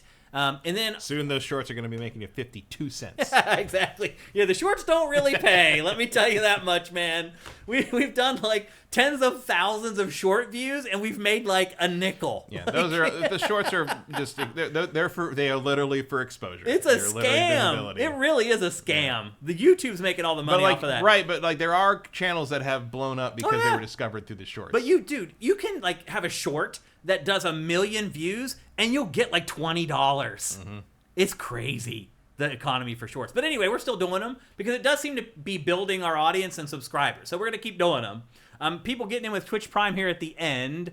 Cody S. Carter, thank you. Texture Glitch, thank you. Link So Good, thank you. Thanks to all you guys. You're all awesome. Our audience is the best. There's just no doubt about it. Thanks again for showing up. We'll be back here next week, and then we have like maybe 1 or 2 more shows after that, and then we're done with 2024. I know it's hard to believe, and obviously our last show of the year, as always, will be our Game of the Year show, where we do that, we wrap up our Fantasy League, and have all that kind of fun stuff. So anyway, everybody, have yourselves an amazing week. I hope everybody has a great Thanksgiving. I hope you get to hang out with family. I hope you don't fight with each other. I'm kind of glad I'm not going home for Thanksgiving, to be honest with you. But then I have to deal with Christmas in not that long from now. We're all in the same boat. But anyway, I hope everyone has a good Thanksgiving. I hope you travel safely to wherever you're going and you get a bunch of good food and get some LS cream in your gut. That'll help take the edge off of hanging out with the family for a couple days, at least for a little bit. But anyway, have yourselves a great week. Have a great Thanksgiving. GameFace is up and out.